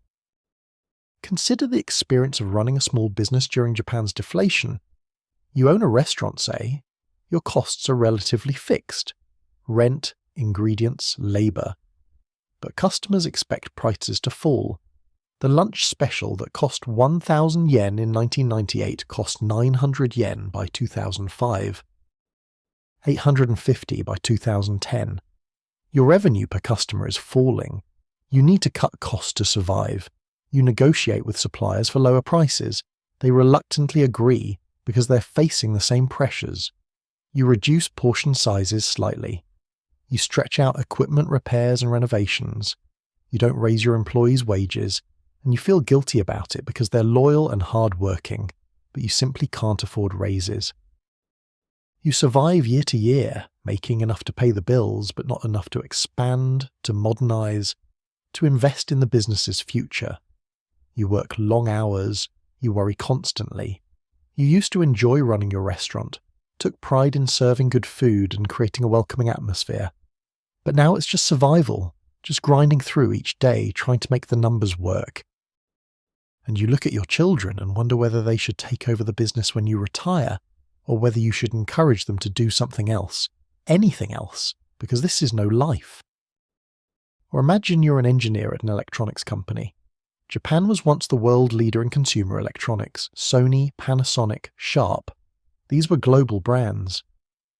But in the 2000s, competition from South Korea and China intensified. Samsung and LG offered products as good as Japanese brands, but cheaper. Chinese manufacturers undercut everyone on price. Your company tries to compete through quality and innovation. But margins are razor thin. Projects that would have been greenlit in the boom years are cancelled. Your department is merged with another. Talented colleagues leave for foreign companies or different industries. You're talented, experienced, still employed. But you see the trajectory. Your company is slowly losing ground. The next generation of products might come from Korea or China, not Japan. The pride you felt working for a prestigious Japanese electronics company is giving way to anxiety about the future. You'll probably keep your job. Lifetime employment still means something, especially at major companies. But promotion prospects are limited. Wage increases are minimal, and the work itself has become less rewarding because the company is focused on cost-cutting and survival rather than innovation and growth. Demographics compounded Japan's deflationary problems. Japan's population was aging rapidly. Birth rates had fallen below replacement level, fewer than 2 children per woman. This meant the working age population was shrinking while the number of retirees was growing. Elderly people tend to spend less and save more than young people. They're done with major purchases, homes, cars, furniture, and focused on preserving wealth for retirement. As Japan's population aged, consumer spending naturally declined, which reinforced deflation. But we'll explore demographics more fully later. For now, note how it connected to deflation. An aging population reduces demand, which lowers prices, which validates cautious behavior, which reduces demand further. everything connected to everything else in a web of reinforcing problems. By the mid-2000s, Japan had experienced nearly a decade of deflation. Prices were lower in 2005 than in 1998. Interest rates had been at zero for years. The government was deep in debt from years of stimulus. The banking system had stabilized but remained weak. Companies had repaired their balance sheets but weren't investing. Young people couldn't find good jobs. The economy limped along, growing barely 1% per year on average, sometimes slipping into recession. The term lost decade had been coined to describe the 1990s. By the mid-2000s, people spoke of lost decades, plural, as it became clear that stagnation wouldn't end quickly. The optimism of the bubble years seemed like ancient history. The assumption of perpetual growth had been replaced by resigned acceptance of stagnation. This was just how things were now. Japan was wealthy, stable, safe, functional, but frozen, unchanging, unable to move forward. Think about what it means to live in a society experiencing prolonged deflation. Every year, your money's worth slightly more in terms of what it can buy, but your income doesn't grow, your job isn't secure, your company isn't thriving. The goods you want to buy will be cheaper next year, but you might not have a job next year, so you save rather than spend. This creates a permanent state of anxiety that never resolves into crisis, but never eases into confidence. The psychological weight of deflation is difficult to convey. It's the opposite of the euphoria of inflation and growth, where possibilities seem endless and the future promises more than the present.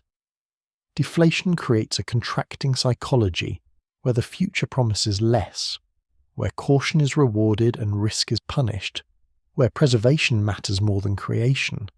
It's economically rational but spiritually deadening. It saps energy, initiative, optimism, hope. Japan in deflation became a society where people went through the motions, where institutions continued functioning but without dynamism, where life continued but without the sense of progress and possibility that had characterized earlier decades. The trains ran on time, the streets were clean, crime was low, but growth was absent, opportunity was scarce, and the future looked like an indefinite continuation of the present, which itself was just a diminished version of the past. Picture Japan in the mid-2000s, prices falling slowly year after year, the Bank of Japan desperately trying to create inflation but failing, companies surviving but not thriving, workers employed but anxious, young people struggling to find their place. The government spending massively but accomplishing little. The whole society caught in deflation's grip, unable to escape, unable even to understand how to escape, just continuing, enduring, waiting for something that wouldn't come. Let that settle. The sense of being trapped in slow decline, the weight of expectations that won't be met, the knowledge that the past was better and the future will be worse. Deflation wasn't just falling prices, it was falling expectations, falling hopes, falling dreams. It was the feeling of time stretching endlessly forward with nothing changing, nothing improving, just the same diminished reality extending toward a horizon that never arrives. Japan had entered a strange economic twilight zone where all the normal tools failed, where all the normal logic led to failure, where trying harder just made things worse. And this would continue not for years, but for decades, reshaping an entire society, creating a generation that knew only stagnation, building a new normal that was profoundly abnormal. The deflation trap had closed, and Japan would spend the next 2 decades unable to open it. Japan's leaders weren't passive in the face of stagnation. Through the 1990s and 2000s, government after government tried to restart growth, to escape deflation, to restore the dynamism that had characterized earlier decades. Stimulus packages were launched, reforms were announced, new policies were implemented. Some achieved modest success, most failed to make lasting difference. And slowly, as policy after policy disappointed, the debt accumulated and the sense of possibility faded. The first wave of response came in the 1990s, as we've touched on before. The government launched multiple fiscal stimulus packages, 10 major packages between 1992 and 2000, totaling over 100 trillion yen. This was an enormous sum, roughly 20% of Japan's annual economic output. The money went primarily to public works, roads, bridges, tunnels, dams, buildings, infrastructure of all kinds. The logic was straightforward. If private sector demand was weak, government spending could replace it temporarily. Construction projects would employ workers who would spend their wages, which would create more demand, which would employ more workers. The multiplier effect would ripple through the economy. And once private confidence returned, government spending could be scaled back. Some of these projects were genuinely useful. Japan improved its already excellent infrastructure. Highways were extended into rural areas. Tunnels shortened travel times through mountain regions. Public buildings were upgraded. Disaster preparedness was enhanced. These investments would serve the country for decades. But many projects were wasteful, driven more by politics than economics. Rural areas, which were overrepresented in Japan's electoral system, received disproportionate funding. Bridges were built to islands with populations of a few hundred people. Airports were constructed in regions with minimal passenger traffic. Roads were paved through empty countryside. The construction industry, which had close ties to the Liberal Democratic Party that dominated Japanese politics, benefited enormously while other sectors struggled. Critics called these, quote, 11 and, quote, 12, infrastructure that served no real economic purpose, that wouldn't have been built if market forces determined investment allocation. The projects created temporary employment for construction workers, but didn't address the underlying problems of deflation, weak consumer spending, and banking system fragility. When projects ended, the workers were unemployed again, and the local economies slumped back into stagnation. The fiscal stimulus did prevent a complete collapse. Japan's economy, while stagnant, didn't experience a depression like the 1930s. Unemployment remained relatively low, social services continued, but growth remained anemic, 1%, sometimes less, occasionally dipping into recession. The stimulus was like a life support system, keeping the patient alive but not restoring health, and the stimulus came at a cost. Government debt accumulated rapidly. Japan's debt-to-GDP ratio, which had been around 60% in 1990, climbed through the 90s. 70%, 80%, 90%. By the early 2000s, it exceeded 100% of GDP. By the 2010s, it would surpass 200%, the highest debt ratio of any major developed economy. This debt was politically problematic.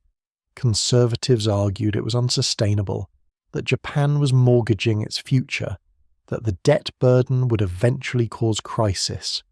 They called for fiscal discipline, for cutting spending, for balancing budgets. But others argued that in a deflationary economy, government deficits were necessary and appropriate, that cutting spending would just deepen deflation and make things worse. The debt was worrying, yes, but deflation was the more immediate problem. This debate was never resolved. Stimulus continued but was often half-hearted, cut back prematurely when deficit hawks gained influence, then restarted when the economy slumped again. The inconsistency itself was problematic because businesses and consumers couldn't predict policy, couldn't plan for the future, couldn't develop confidence that things would improve. Monetary policy, as we've discussed, hit the zero lower bound. Interest rates couldn't go below zero using conventional tools. The Bank of Japan pioneered quantitative easing, buying government bonds to inject money into the banking system. This was experimental, unprecedented in modern economics. No one knew if it would work. Quantitative easing began in March 2001. The Bank of Japan announced it would buy government bonds until the monetary base, the amount of cash and bank reserves in the system, reached a target level. Initially, the target was 5 trillion yen above the previous level. This was later increased multiple times as the policy continued. The theory was that injecting money would increase liquidity, encourage lending, stimulate spending, and raise prices. The reality was more complicated. Banks, flush with reserves from the Bank of Japan's bond purchases, remained cautious. They'd been burned by bad loans and were focused on maintaining capital strength. Even with abundant reserves, they were reluctant to lend aggressively. And even if banks had been willing to lend, borrowers weren't eager to borrow. Companies were still paying down debt from the bubble years. They had excess capacity, factories that weren't fully utilised, office space that wasn't occupied. So why borrow to invest in more capacity? Households were saving, not spending, concerned about job security and retirement. The money the Bank of Japan created largely stayed in the banking system, circulating among financial institutions, but not reaching the real economy. By 2006, the Bank of Japan judged that deflation had ended and terminated quantitative easing. This proved premature, deflation resumed, and the policy had to be restarted years later. The episode illustrated how difficult it was to know whether policies were working, how long they needed to continue, when they could be withdrawn. Policy was being made in real time, with little historical guidance, in an economy that defied conventional understanding. Structural reforms were another policy approach. Some economists argued that Japan's problems weren't cyclical, but structural, that the economy was organized in ways that prevented growth. The lifetime employment system created rigidity. The keiretsu networks protected inefficient companies. Regulations limited competition. Agriculture was protected and subsidized. The postal saving system distorted financial markets. If these structures could be reformed, liberalized, modernized, perhaps growth would resume.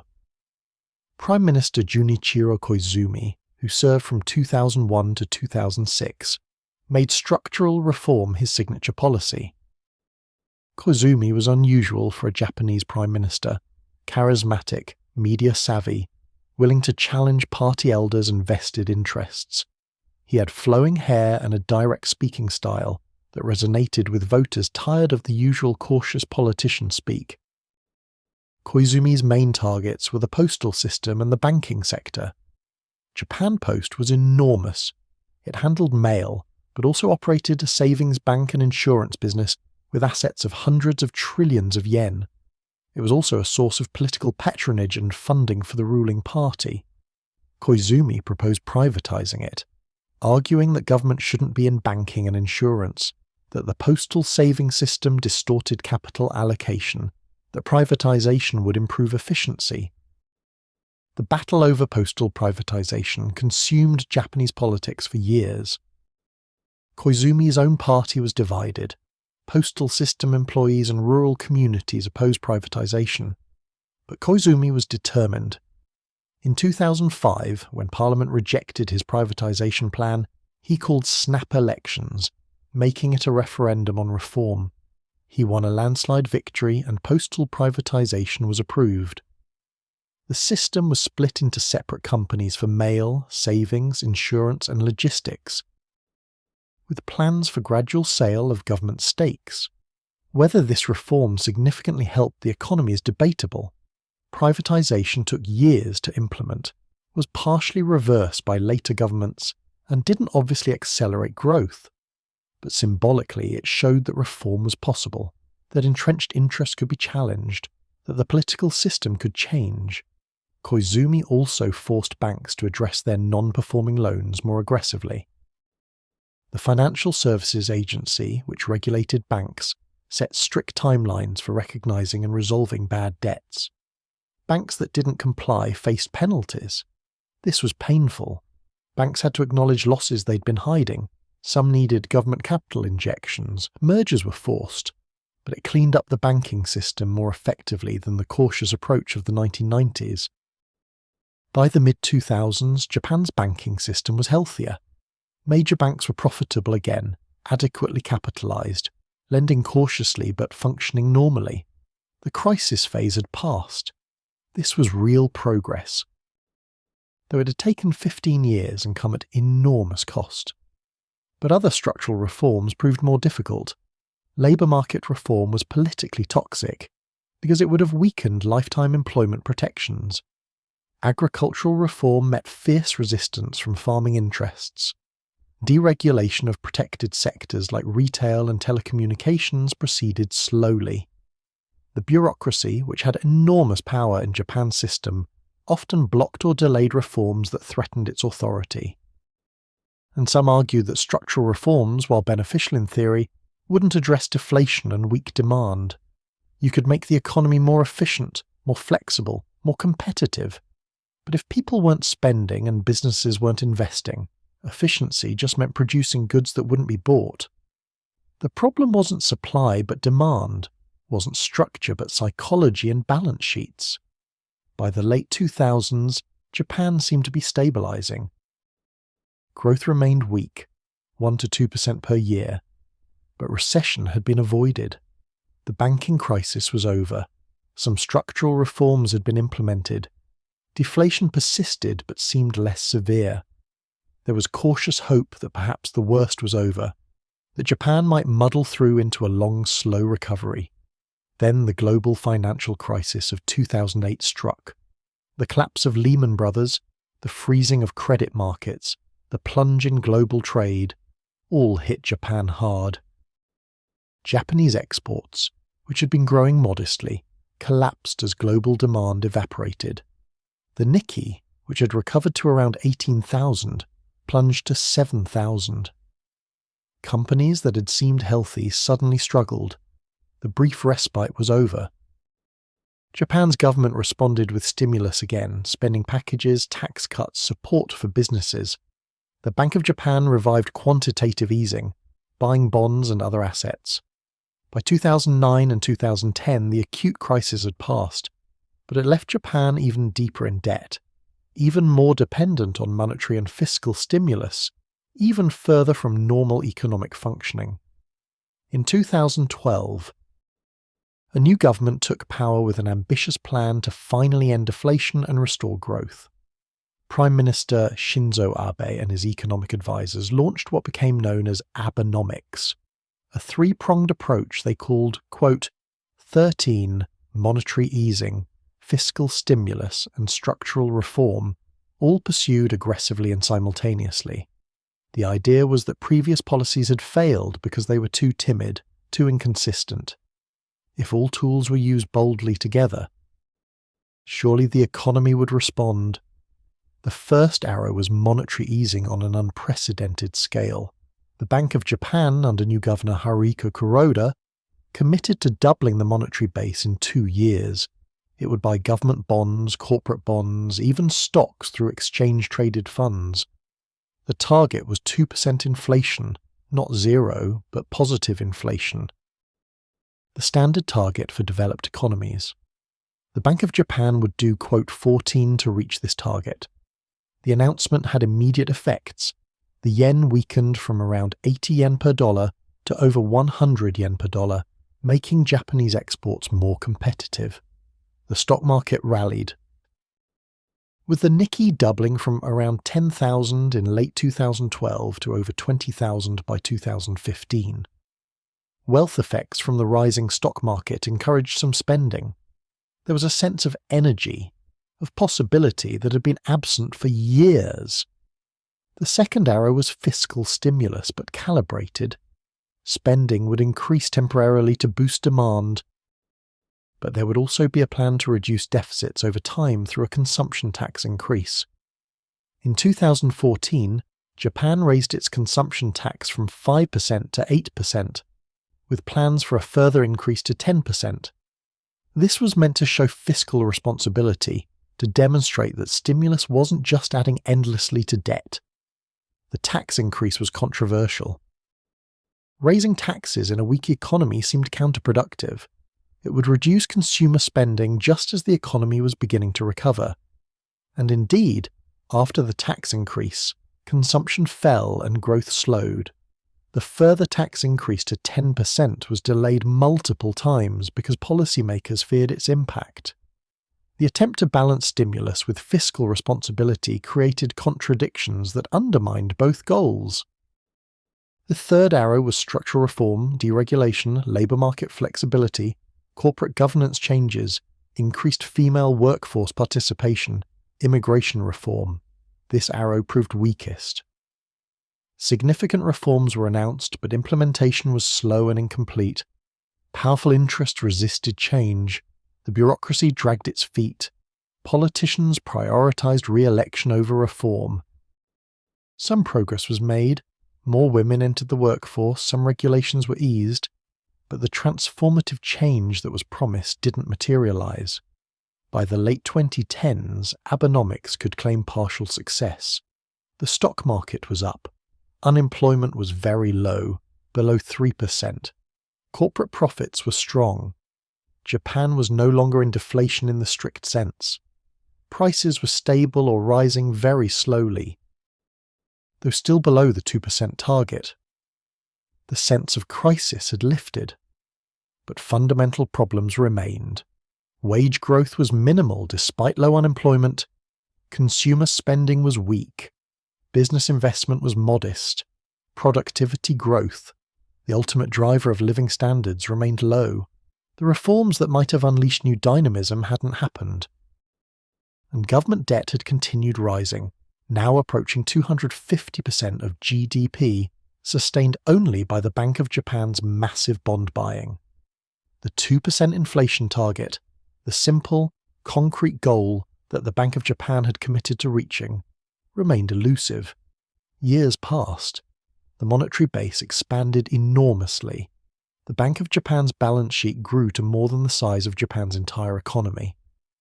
But inflation stayed stubbornly around zero, sometimes slightly positive, sometimes slightly negative. The psychological shift from deflation to inflation expectations that policymakers hoped for didn't occur. People still expected prices to be stable or falling, and their behaviour reflected that expectation. Critics argued that monetary policy alone couldn't create inflation when structural problems persisted. Others argued that the Bank of Japan wasn't being aggressive enough, that even more easing was needed. Still others worried about the long-term consequences of the Bank of Japan owning so much government debt and so many stocks, about the distortions this created in markets, about how these positions could ever be unwound.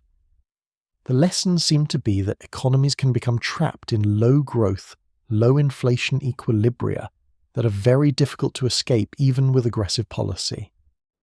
Japan had tried everything: massive fiscal stimulus, zero interest rates, quantitative easing, structural reforms, everything economists could think of, and yet growth remained weak. Inflation remained elusive. The dynamism of earlier decades remained absent. Think about what this means for individuals living through 30 years of policy experiments. You've seen stimulus package after stimulus package announced with great fanfare, each promising to restore growth, each disappointing. You've heard Prime Minister after Prime Minister declare that recovery is just around the corner, that new policies will work where old ones failed. You've watched the government debt accumulate. You've seen the Bank of Japan's balance sheet balloon. You've read about negative interest rates and quantitative easing and structural reforms. And through it all, your lived experience hasn't changed much. Your wages haven't grown. Your job security hasn't improved. Prices haven't risen or fallen significantly. Your company continues operating much as it always has. Life goes on, stable but unchanging, comfortable but stagnant. The grand policy pronouncements seem disconnected from your reality, like weather systems passing overhead that never quite reach the ground where you live. By the late 2010s, Japan had settled into what some called the new normal. Low growth, low inflation, low interest rates, high government debt, all apparently sustainable indefinitely as long as the Bank of Japan kept buying government bonds and the public remained willing to hold Japanese assets. It wasn't crisis, wasn't prosperity, just an indefinite middle state that had become familiar through sheer duration. The comparison to other countries offered some perspective. After the 2008 global financial crisis, Many developed economies experienced slow growth and low inflation. Europe struggled with its own stagnation and deflation risks. The United States grew more robustly, but still below historical averages. China's growth, while high by developed country standards, was slowing. Perhaps Japan's stagnation wasn't unique, but was rather the leading edge of a broader phenomenon: aging populations, high debt levels, technological maturity that would affect all developed economies. But this was cold comfort. Japan had been stagnant for 3 decades, far longer than any other major economy. Whatever forces might be slowing growth elsewhere, Japan had clearly struggled with additional, deeper problems: the bubble and its aftermath, the banking crisis, the zombie companies, the failure to address structural issues promptly and decisively. Picture Japan in the late 2010s, the economy limping along at 1% growth, inflation at 0 or slightly positive, interest rates at 0 or negative, government debt at 250% of GDP, the Bank of Japan owning nearly half of all government bonds and substantial portions of the stock market, companies profitable but not investing aggressively, workers employed but not seeing wage increases, young people, old people, everyone continuing, functioning, surviving but not thriving. The policy efforts had prevented catastrophe. Japan hadn't collapsed. Social cohesion remained strong. Services functioned. Infrastructure was excellent. Crime was low. By many measures, Japan was a successful society. But the growth that had characterized the miracle years, the sense that the future would be better than the present, the optimism and energy that had built the second largest economy in the world, these were gone, and decades of policy experiments hadn't brought them back. Let that settle. The experience of living in a society that can't figure out how to grow, where every solution fails or succeeds only partially and temporarily. The weight of accumulating failures, of hopes raised and disappointed again and again, the sense that maybe this is just how things are now, that the old normal is gone forever, that we're living in a permanent present that extends infinitely forward without change or progress. Japan's lost decades were policy failure on a grand scale, but they were also policy experimentation on an equally grand scale. Japan tried everything. Some of it worked partially, none of it worked fully. The problems proved more intractable, more resistant to intervention, more deeply embedded than anyone had anticipated. And through it all, life continued, people adapted, society functioned. Japan became a wealthy, advanced economy that had somehow lost the ability to grow, frozen in place, unable to move backward or forward, just continuing, enduring, waiting for something that might never arrive. Behind the statistics and policy debates, behind the discussions of deflation and debt and interest rates, millions of individual people lived through Japan's lost decades, and for many of them, particularly those who came of age during the stagnation years, the experience shaped their entire lives in ways that can't be captured by economic data. Let's explore the human cost of Japan's frozen economy, the generation that grew up knowing only stagnation, the dreams deferred and opportunities lost. Imagine graduating from university in 1993. You've studied hard, earned good grades, followed the path your parents and teachers laid out. In normal times, in the Japan of the 1980s, you would have had multiple job offers from prestigious companies. You would have chosen the best opportunity, signed an employment contract, and begun your career with the expectation of lifetime employment, steady promotions, rising wages, eventual security and respect. But you're graduating into recession. Companies aren't hiring. The recruitment events that used to overflow with opportunities are sparse and competitive. You apply to dozens of companies. You attend interviews where hundreds of other candidates compete for a handful of positions, and often you get nothing. No offers, just polite rejections if you hear back at all. The career path you expected, that your whole education prepared you for, simply doesn't exist. This was the experience of what came to be called the Ice Age generation, those who graduated roughly between the early 1990s and the early 2000s, entering the workforce during Japan's deepest stagnation. The term quote 16 captured the sense of being frozen out, of doors closed, of opportunities that should have been available simply not existing.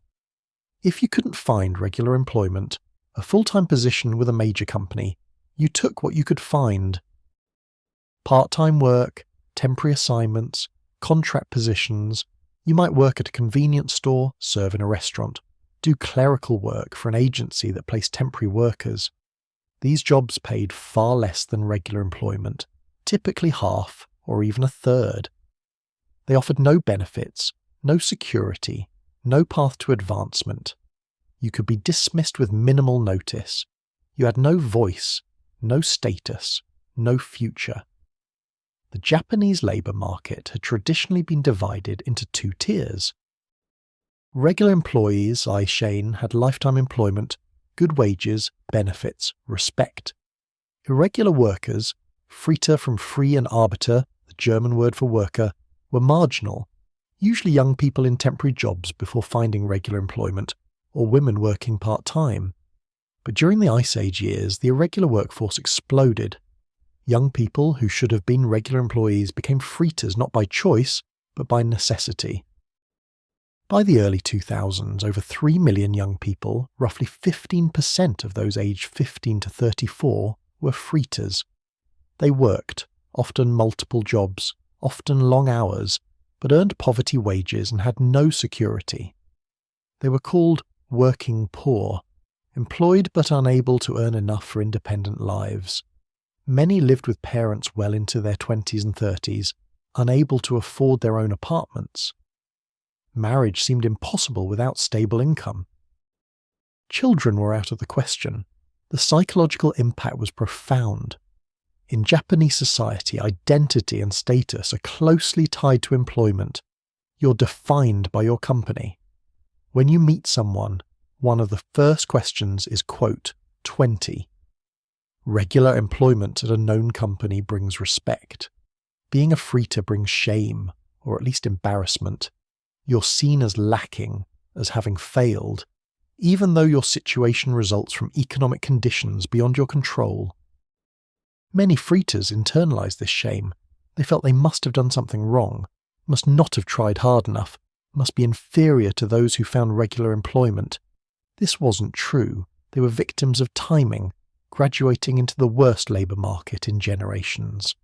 But Japanese culture emphasizes personal responsibility. If you're not succeeding, it must be your fault. This psychological burden added to the practical hardships of low income and insecurity. Women face particular difficulties. Japanese companies had always discriminated against women, offering fewer opportunities for advancement, channeling them into clerical or support roles. The lifetime employment system was effectively limited to men. Women were expected to leave work when they married or had children. During the Ice Age years, this discrimination intensified.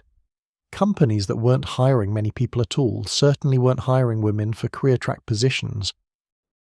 So women ended up disproportionately in irregular work, part-time positions, temporary contracts, low-wage service work. And unlike men, who at least felt shame about being Fritas, women faced social expectations that they should marry and become housewives. But how could they marry when young men also lacked stable employment? The whole system of social reproduction, meeting someone, marrying, having children, required economic security that was increasingly absent. This contributed to a dramatic decline in marriage and birth rates, but we'll explore that more when we discuss demographics. For now, note that the Ice Age generation's economic struggles had social consequences that extended far beyond their individual lives, affecting Japan's entire demographic future. Some Ice Age graduates did find regular employment, but often with smaller, less prestigious companies or in industries they hadn't planned to enter. They were the lucky ones, but even they faced challenges. Their companies, struggling with stagnation, couldn't offer the wage growth and promotion opportunities of earlier decades. Bonuses disappeared, raises were minimal, promotions were delayed or denied. The career path they'd expected, steady advancement, rising income, eventual management positions, didn't materialise, and they knew they'd gotten in just in time. Younger people behind them faced even worse prospects. This created guilt and also fear. If the company needed to cut costs, would they protect someone who'd been hired during hard times, or would they let them go to preserve spots for more senior workers? The lifetime employment system was fraying, and no one knew who would be protected and who would be sacrificed. The education system hadn't adapted to the new reality. Universities still prepared students for the old system of lifetime employment at major corporations. Career counselling, if it existed, assumed the traditional path. Students weren't taught how to navigate a labour market where that path didn't exist, where entrepreneurship or multiple job changes or freelancing might be necessary. So graduates entered a world they weren't prepared for, with expectations that couldn't be met. Think about what it means to have your expectations fundamentally mismatch reality. You study hard through high school to get into a good university. You study hard through university to get good grades and prepare for the job market. You do everything right, everything you were told would lead to success, and then you graduate into economic stagnation, and none of it matters. The rules changed, but nobody told you. You followed a map to a destination that no longer exists. This bred cynicism and resignation in many Ice Age generation members. Why work hard if effort isn't rewarded? Why follow rules if the rules don't lead anywhere? Some withdrew from society entirely, becoming what Japan calls hikikomori, extreme social recluses who rarely or never leave their homes. While hikikomori has complex psychological causes, economic hopelessness was often a factor. If there's no place for you in society, why engage with society? Others adjusted, finding ways to live meaningful lives outside the traditional career path. Some freelanced, using skills they developed to work independently. Some found satisfaction in non-traditional work. Some created their own communities and support networks. Humans are adaptable, and many Ice Age generation members built good lives despite the obstacles. But the adaptation came at a cost. Lost potential, abandoned dreams, permanent scars from years of insecurity and rejection. The wage gap between regular and irregular workers created a two-tier society with limited mobility between tiers. If you started as a regular employee, you generally stayed one, protected by lifetime employment. If you started as a freeter, you generally stayed one, because companies wouldn't hire older workers into regular positions. Age discrimination was severe. If you hadn't found regular employment by your mid-20s, your chances declined dramatically. By your 30s, they were nearly zero. This meant the accidents of timing when you graduated, what the labour market looked like that particular year, could determine your entire life trajectory. Graduate in 1988, and you have abundant opportunities. Graduate in 1993, and you're shut out. The difference of a few years entirely beyond your control shaped everything that followed. Your income, your career, your ability to marry, your social status, your sense of self-worth. By the time economic conditions improved somewhat in the late 2000s and 2010s, the Ice Age generation was already in their 30s and 40s. They'd spent their prime working years in insecure, low-wage work. They'd accumulated no savings. They'd gained no career skills or experience. They'd missed the crucial early years when careers are built, when professional networks are developed, when foundations for advancement are laid. Even if jobs became available, they were unqualified, too old, passed over for younger graduates or more experienced workers. Consider someone born in 1970 who graduated from university in 1993 at age 23. By 2015, this person is 45 years old. Most of their working life has been spent in irregular employment or struggling to maintain regular employment at struggling companies. They've never earned enough to save significantly. They've delayed or abandoned marriage and children. They're approaching retirement age with no pension beyond the minimal government benefit, no savings, no assets. Their parents, who worked during the boom years, are comfortable. Their younger siblings, who graduated after the worst of the stagnation, may have found better opportunities, but they, caught in the eye of the storm, have nothing. The government, belatedly recognizing this crisis, implemented programs to help Ice Age generation members find regular employment. Training programs, hiring subsidies for companies that would employ them, career counselling. But these efforts, launched in the 2010s, came decades too late. You can't give someone back their 20s and 30s. You can't restore the career development, the family formation, the accumulation of wealth and experience that should have happened during those years. Suicide rates in Japan, already high by international standards, increased during the stagnation years, particularly among middle-aged men. While suicide is always complex, with multiple factors involved, economic stress was often contributory. Men who lost jobs, couldn't support families, felt they'd failed their responsibilities. The shame of failure in a society that values success and conformity, the sense of being a burden to loved ones, the inability to see a path forward. Some chose to end their lives. Japan's suicide rate peaked in the late 1990s and early 2000s, reaching over 30,000 deaths per year, a rate of about 25 per 100,000 people. This was among the highest in the developed world. The government eventually recognised suicide as a national crisis requiring intervention, implementing prevention programs, mental health support, economic assistance. Suicide rates gradually declined through the 2010s, but they remained elevated. And the lost decades had clearly contributed to enormous human suffering that extended beyond economic measures. Let's think about the smaller, more intimate costs. The relationship that never formed because of economic insecurity. The children never born because stable income seemed impossible. The career dream abandoned because the pathway didn't exist. The confidence eroded by year after year of rejection and struggle. The sense of belonging lost when the social contract broke down. These aren't measurable in GDP or inflation statistics, but they're no less real for that.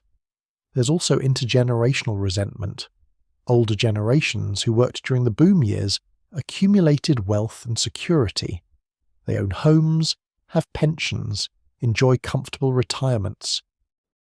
They sometimes criticize younger people for lack of ambition, for not working hard enough, not understanding that the economy their children entered is fundamentally different from the one they knew. This creates distance between generations, breaks the transmission of wisdom and support that families traditionally provided. Younger people, meanwhile, look at their parents' generation with incomprehension and sometimes anger. How did you let this happen? How did you create an economy that worked for you but not for us? Why didn't you fix it? These questions often can't be asked directly. Japanese culture values respect for elders, but they simmer beneath surface politeness, creating unspoken tension. By the late 2010s, the Ice Age generation was aging into middle age. Some had found stability and success despite the obstacles, most had not. They constituted a large cohort of people who'd been economically marginalised during their prime working years, who would approach retirement with inadequate resources, who would need social support that an ageing, indebted society might struggle to provide. The problems they represented, lost human capital, poverty and old age, social disconnection, would persist for decades, long after the immediate economic crisis had passed. There's a particular poignancy to lost potential. When someone is denied education or opportunity from the start, that's unjust, but at least there's no specific alternative life to imagine. But the Ice Age generation was educated, prepared, ready to contribute. They should have been engineers, managers, teachers, doctors, entrepreneurs. They had the skills and the will. What they lacked was opportunity, through no fault of their own. And so their potential was wasted. Their contributions were never made. Their lives were diminished, all because of economic conditions and policy failures beyond their control. Think about the worker who spent 20 years as a freighter, working part-time jobs with no security or benefits. This person might have been a talented designer, or a skilled craftsperson, or an innovative manager, but they never had the chance to develop those talents. To contribute that value, their abilities atrophied unused. Society is poorer for what they might have contributed but didn't. They're poorer for what they might have become but couldn't. Or think about the would-be mother who never had children because economic insecurity made family formation impossible. She might have been a wonderful parent. Her children might have grown up to cure diseases or write beautiful novels, or simply live good lives and raise their own children. But those lives were never lived.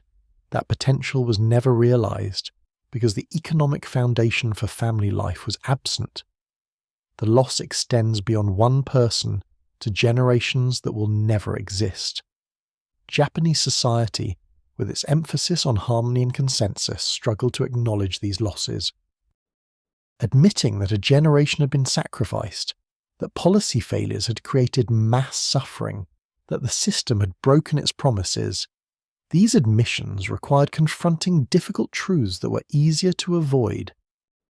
So the Ice Age generation struggles were often minimized, explained as individual failures rather than systemic problems, treated as temporary difficulties rather than permanent damage.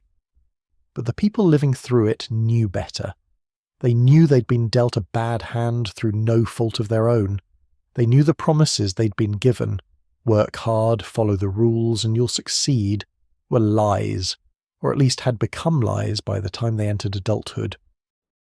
They knew they were paying the price for a bubble they didn't inflate and a crisis they didn't cause. And they knew that while economists and politicians debated theories and policies, their lives were passing, opportunities were closing, time was running out. Picture someone from the Ice Age generation now in their 40s or 50s, working still, perhaps in an irregular job that pays barely enough to survive, living in a small apartment, maybe still with parents. Never married, or married late without children. Watching younger people face slightly better opportunities while knowing their own chances have passed. Approaching old age without savings, without security, without the comfortable retirement their parents enjoy. Managing not bitterness, but a kind of resigned sadness, an acceptance that their life didn't work out how they'd hoped or planned.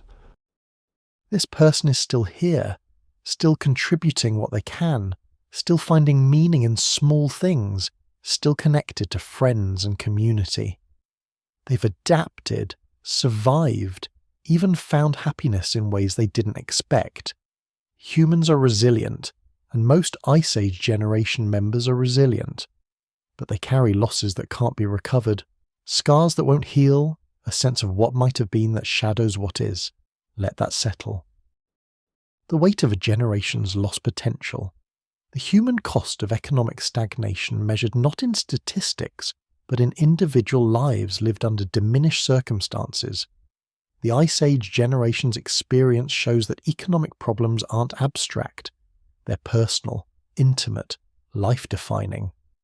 30 years of stagnation means 30 years of people entering adulthood with reduced opportunities, struggling through their prime years without security, approaching old age without resources. The cost accumulates across millions of lives, across decades, creating damage that persists long after the economic numbers might improve. Japan's lost decades froze not just the economy, but human lives, trapping people in circumstances they couldn't escape, denying them opportunities they deserved, wasting potential that can never be recovered. The Ice Age generation will carry the mark of those years until they die, and their children, the ones they didn't have, will never exist to build the future that might have been. This is what stagnation means at the human scale. Not just slow growth numbers, but countless individual dreams deferred and eventually abandoned. Countless lives lived in the shadow of what should have been but wasn't. The Ice Age generation struggles with employment and insecurity had consequences that extended beyond individual hardship. Those consequences connect to perhaps the most fundamental challenge facing Japan, a demographic crisis so severe, so deeply embedded in the country's structure, that it threatens the very sustainability of Japanese society. Let's explore how Japan became the world's fastest aging nation and what that means for an economy already frozen by stagnation. Demographics might seem abstract, but they're remarkably predictable and profoundly important. People born today will be 20 years old in 20 years, 40 years old in 40 years. Birth rates today determine the workforce size decades from now. An aging population today means healthcare costs tomorrow. Demographics unfold slowly but inexorably, like geology, and once trends are established, they're very difficult to reverse. Japan's demographic story begins with success. After World War II, as the country rebuilt, birth rates were high. Families had 3, 4, 5 children. This baby boom generation, born in the late 1940s and through the 1950s, grew up during the economic miracle, entered the workforce during the boom years, and drove Japan's rise to economic superpower. They're retiring now, creating the bulge of elderly people that strains the system. But as Japan grew wealthy, as it urbanized, as women became educated and entered the workforce, birth rates fell. This is a universal pattern. Wealthy, educated societies have fewer children. In Japan's case, the decline was particularly steep. By the early 1970s, Japan's total fertility rate, the average number of children a woman has over her lifetime, had fallen to 2.1, the replacement rate necessary to maintain stable population. Then it kept falling. 1.8 in the 1980s, 1.5 in the early 1990s, 1.3 by the early 2000s. As of the late 2010s, it hovers around 1.4, far below replacement. To maintain a stable population, you need roughly 2.1 children per woman. Japan has been below that for 50 years, and far below it for 30 years. Why did birth rates fall so dramatically? The reasons are multiple and interconnected. The economic stagnation we've been exploring certainly contributed. Young people without stable employment, without adequate income, delayed or abandoned family formation. Why have children when you can barely support yourself? Why marry when you can't afford an apartment? The Ice Age generations reduced marriage and birth rates directly linked to their economic circumstances, but deeper cultural and structural factors were also at work. Japan's corporate culture expects total dedication. Salarymen work endless hours, prioritize company over family, face pressure to demonstrate loyalty through overwork. This leaves little time or energy for family life. Women, if they work, face the same expectations, but women also face the expectation that they'll be primary caregivers for children and elderly parents. The combination is impossible. You can't work 70 hours per week and raise children. Something has to give. Japanese women increasingly chose work over children, or chose to have only one child instead of 2 or 3. Why have children if it means abandoning your career? Japanese companies offer minimal maternity leave, rarely accommodate flexible schedules, and subtly or explicitly push mothers out of career track positions. The choice between career and children is stark in ways it isn't in many other developed countries. Childcare is expensive and often unavailable. Waiting lists for daycare can be years long. Grandparents who traditionally helped with childcare are often still working themselves or living in different cities. The support structures that make raising children manageable are weak or absent. So raising children becomes extraordinarily difficult, requiring one parent, almost always the mother, to leave the workforce and take on nearly all domestic responsibilities. Housing patterns also contribute. Tokyo and other major cities where jobs are concentrated are expensive. Apartments are small.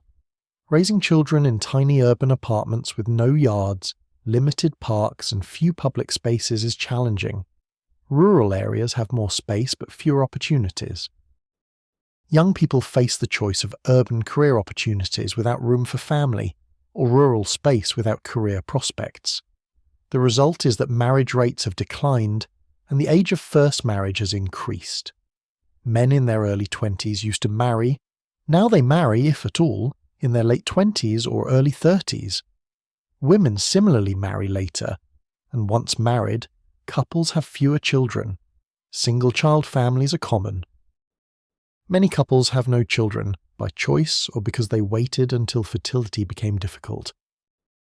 By the late 1990s, Japan's population growth had slowed to near zero. By 2008, it peaked at about 128 million and began to decline. Every year since, deaths have exceeded births by increasing margins. Currently, Japan loses several 100,000 people annually. Births minus deaths equals negative population growth. Projections suggest Japan's population could fall to 90 million by 2060. A decline of 30% in about 4 decades. Think about what population decline means.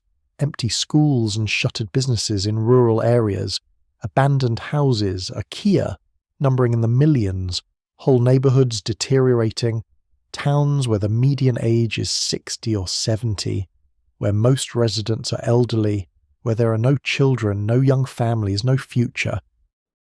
These aren't theoretical projections, but current reality in much of rural Japan.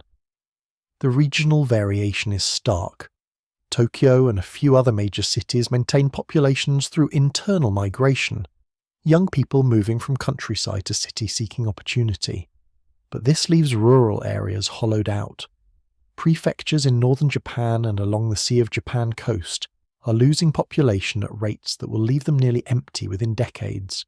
Villages that have existed for centuries are disappearing. But even Tokyo faces demographic challenges. While it attracts internal migrants, its birth rate is actually lower than the national average, around 1 child per woman. City living, expensive and cramped, is particularly hostile to family formation. So Tokyo maintains its population only through draining other regions, and this can't continue indefinitely as source populations shrink.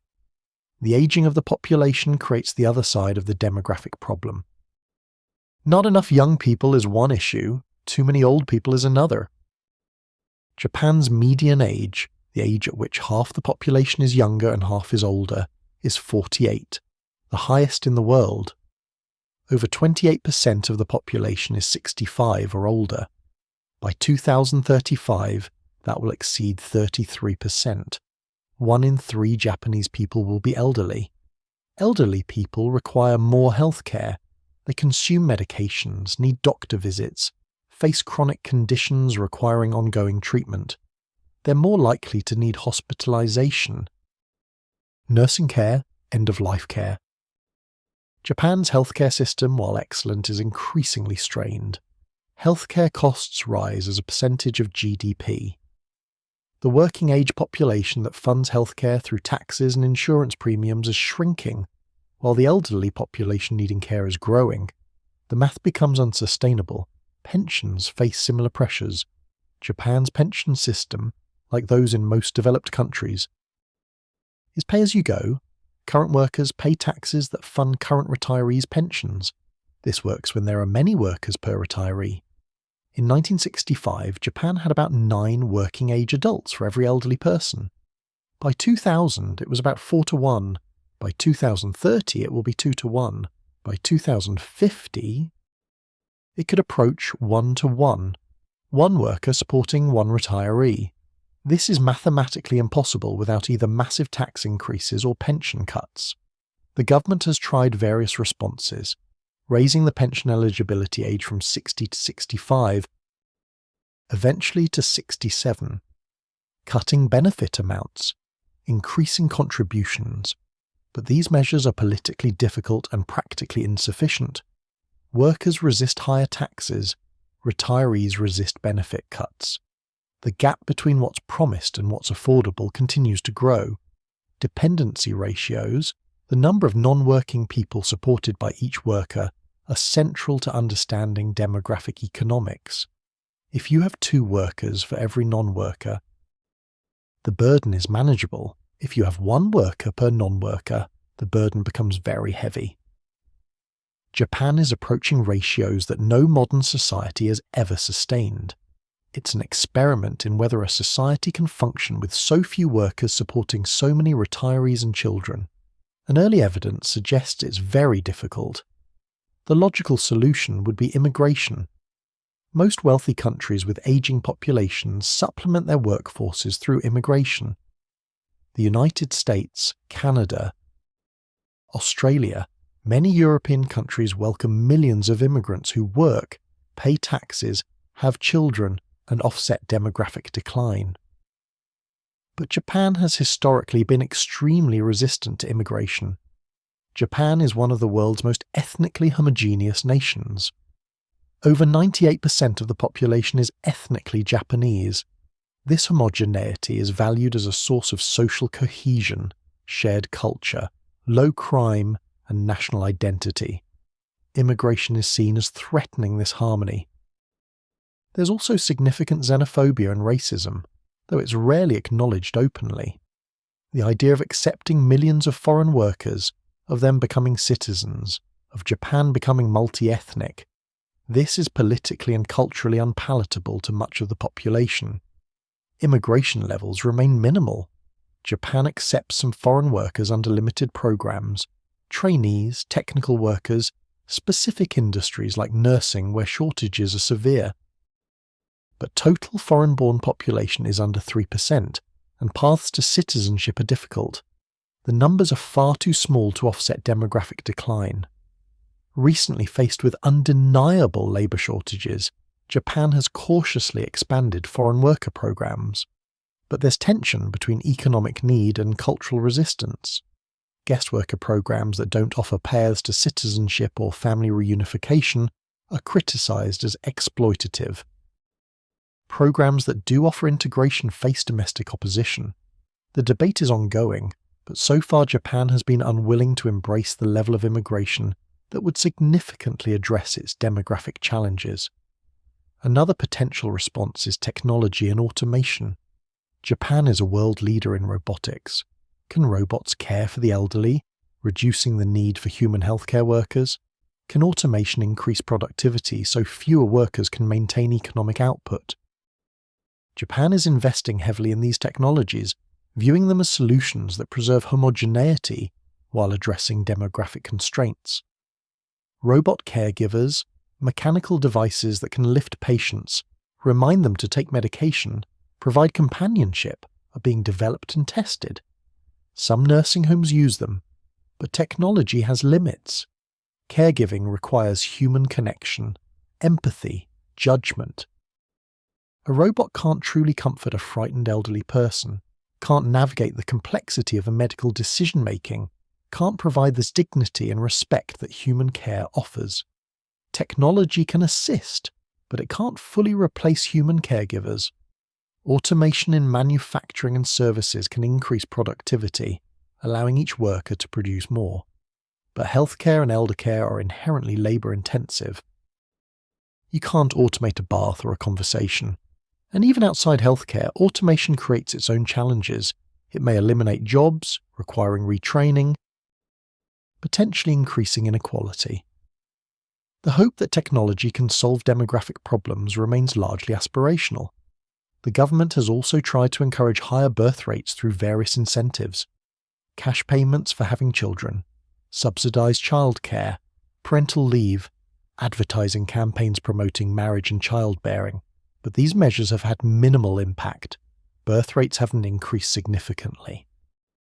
The fundamental obstacles, work culture, gender inequality, housing costs, economic insecurity, haven't been addressed, so the incentives are too small to change behaviour. Some observers argue Japan should simply accept population decline. A smaller population could be sustainable if productivity increases. Less population density could improve quality of life. Environmental pressure would decrease. Automation could compensate for fewer workers. This perspective suggests that demographic decline, while challenging, isn't necessarily catastrophic if managed properly. But managed decline requires planning, coordination, and difficult choices Japan has struggled to make. Which regions will be depopulated, their residents relocated, their infrastructure abandoned? How will pension systems be restructured to remain solvent? How will healthcare be rationed when demand exceeds supply? These questions require honest conversation and decisive action that the political system finds very difficult. The demographic challenge also creates a vicious cycle with economic stagnation. Stagnation reduces births. Fewer births worsen the dependency ratio. Worsening dependency ratios increase burdens on workers and government. Increased burdens reduce consumer spending and business investment. Reduced spending and investment perpetuate stagnation. It's a loop that reinforces itself where demographic decline and economic stagnation feed each other. Think about a small town in rural Japan. Half the population is over 65. Young people have left for cities. The schools close because there are no children. Businesses shut because there are few customers and no workers. The hospital reduces services because there aren't enough medical staff. The remaining residents are aging in place, increasingly isolated, increasingly dependent, increasingly aware that their community is dying. Government services are harder to justify economically. Why maintain infrastructure for a handful of people?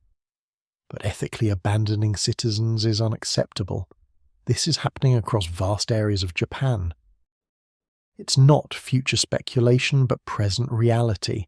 Whole regions are experiencing death by demographics, slowly emptying out, infrastructure crumbling, communities dissolving.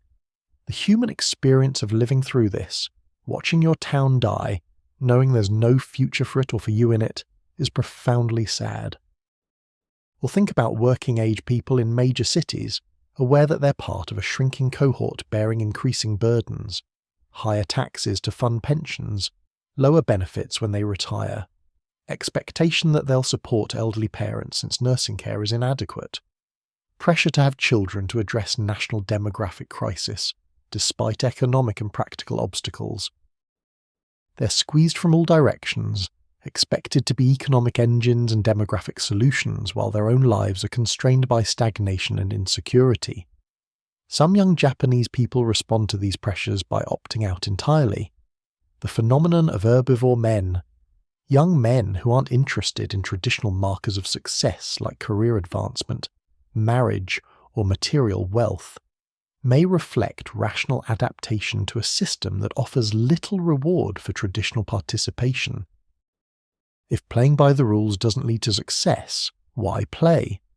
Better to minimize needs, avoid obligations, find satisfaction in small pleasures, rather than chasing goals that seem unattainable. By the late 2010s, Japan's demographic trajectory was clear and seemingly irreversible. Population declining, median age rising, dependency ratios worsening, regional depopulation accelerating, and no effective policy responses in place. Japan was aging faster than any society in history, shrinking in population and approaching ratios of workers to dependents that had never been sustained. It was a slow-motion crisis, visible decades in advance, yet political and social systems seemed unable to address it. The comparison to other countries offers some context but little comfort. South Korea's birth rate is even lower than Japan's. Many European countries face similar aging challenges. China's population has started to decline.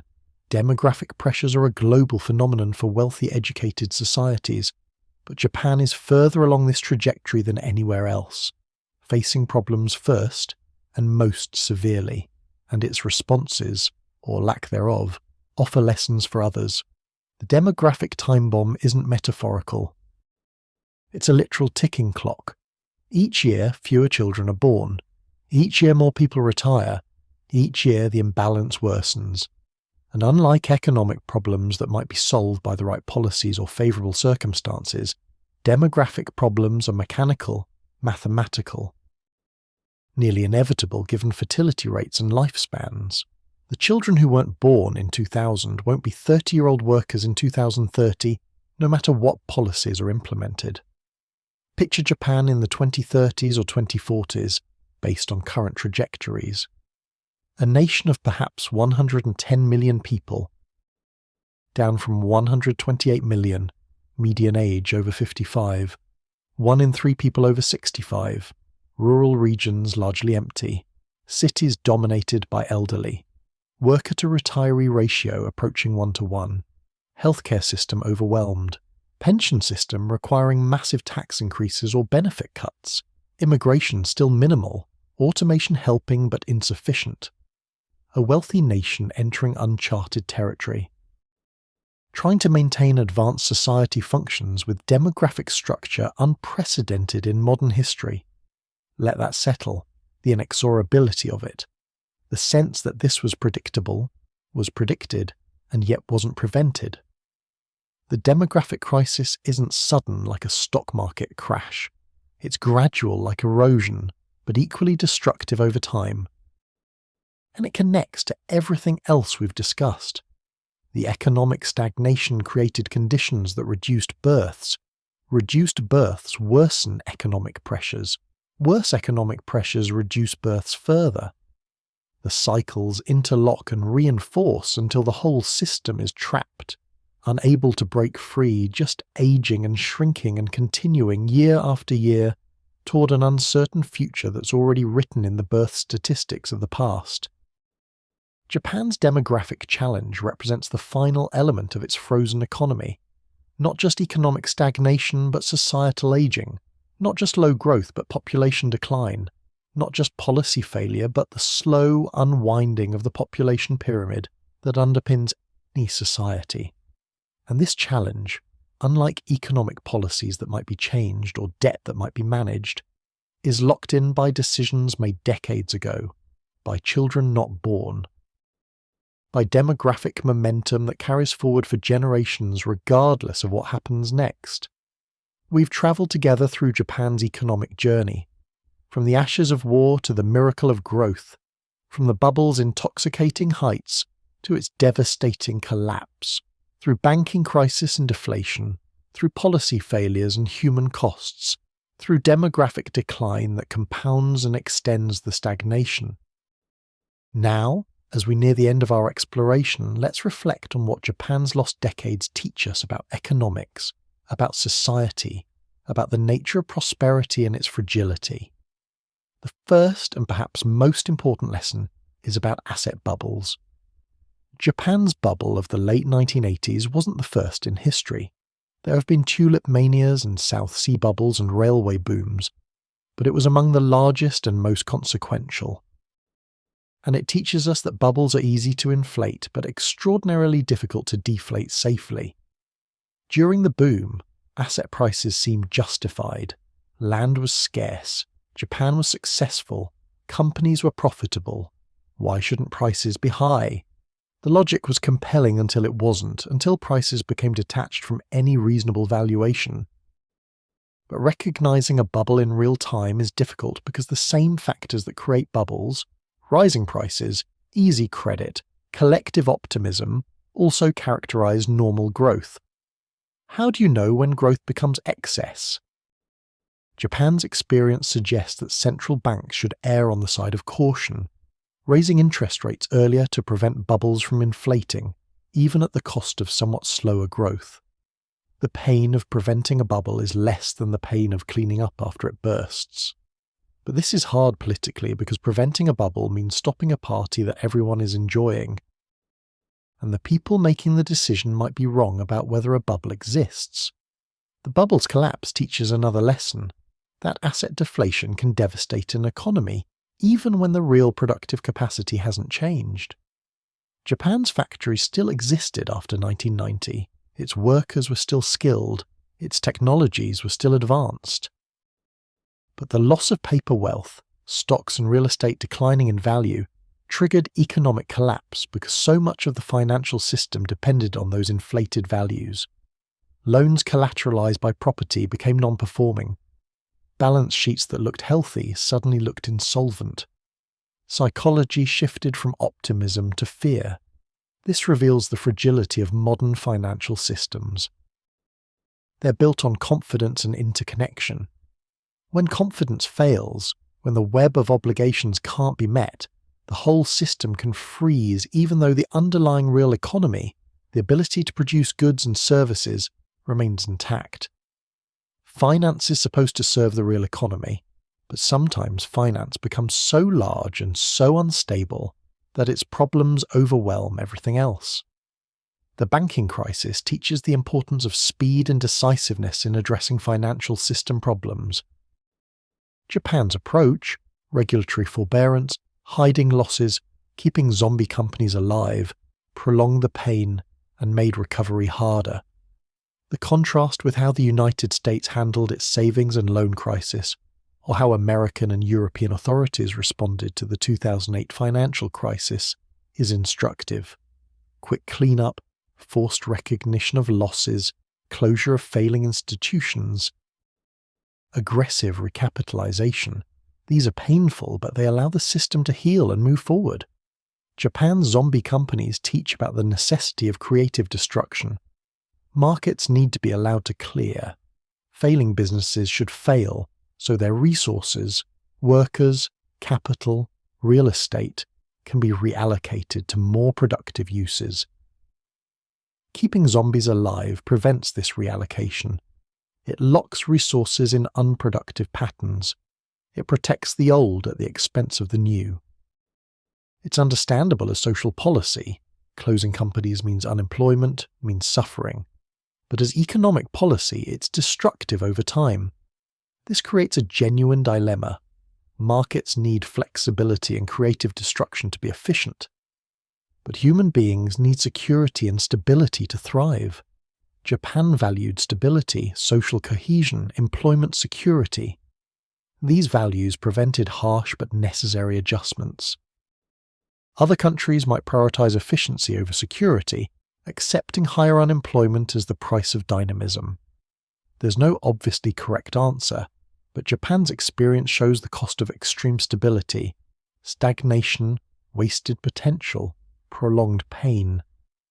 The deflation trap teaches perhaps the most technically important lesson. Once prices start falling and falling expectations become embedded, escaping is extraordinarily difficult. Monetary policy, the central bank's traditional tool, loses effectiveness. Cutting interest rates to zero isn't enough. Quantitative easing, creating massive amounts of money, doesn't work when people and businesses hoard the money rather than spend it. Fiscal policy, government spending, provides temporary relief but doesn't restart self-sustaining growth. Economists before Japan's experience had theoretical models of deflation and liquidity traps. Japan provided the real-world case study, and the lessons are sobering. Once deflation sets in, once people expect prices to fall, their rational individual behavior collectively perpetuates the problem. Breaking those expectations requires something more dramatic than conventional policy. Perhaps truly massive fiscal stimulus, perhaps helicopter money directly to citizens, perhaps policy combinations that haven't been tried. But even these more aggressive approaches offer no guarantee of success. Japan's experience influenced how other countries responded to the 2008 financial crisis. Policymakers, particularly in the United States and Europe, explicitly cited Japanese lessons. Don't let deflation start. Don't let the financial system collapse. Use aggressive monetary and fiscal policy early. Force banks to recognize losses quickly. These lessons probably prevented the 2008 crisis from becoming as severe as it might have been. Japan's prolonged stagnation, while tragic for Japan, educated the rest of the world about what to avoid. But some aspects of Japan's situation were unique and can't easily be generalized. Japan's cultural homogeneity, its resistance to immigration, its particular corporate and employment systems, its geographic constraints, these created specific conditions. Other countries might face asset bubbles or banking crises, but respond differently based on different institutions and values. Japan's path isn't necessarily the path others would follow in similar circumstances. The demographic lessons are perhaps the most widely applicable. Wealthy societies have fewer children. Aging populations create fiscal pressures. Dependency ratios matter enormously. Immigration can offset demographic decline, but requires social acceptance. Technology can help but can't solve everything. These challenges aren't unique to Japan. South Korea, Italy, Germany, China Eventually, most of the developed world will face similar pressures. Japan is simply first and furthest along this path. Japan's reluctance to embrace immigration as a solution raises questions about whether societies can maintain ethnic and cultural homogeneity while also maintaining economic vitality in the 21st century.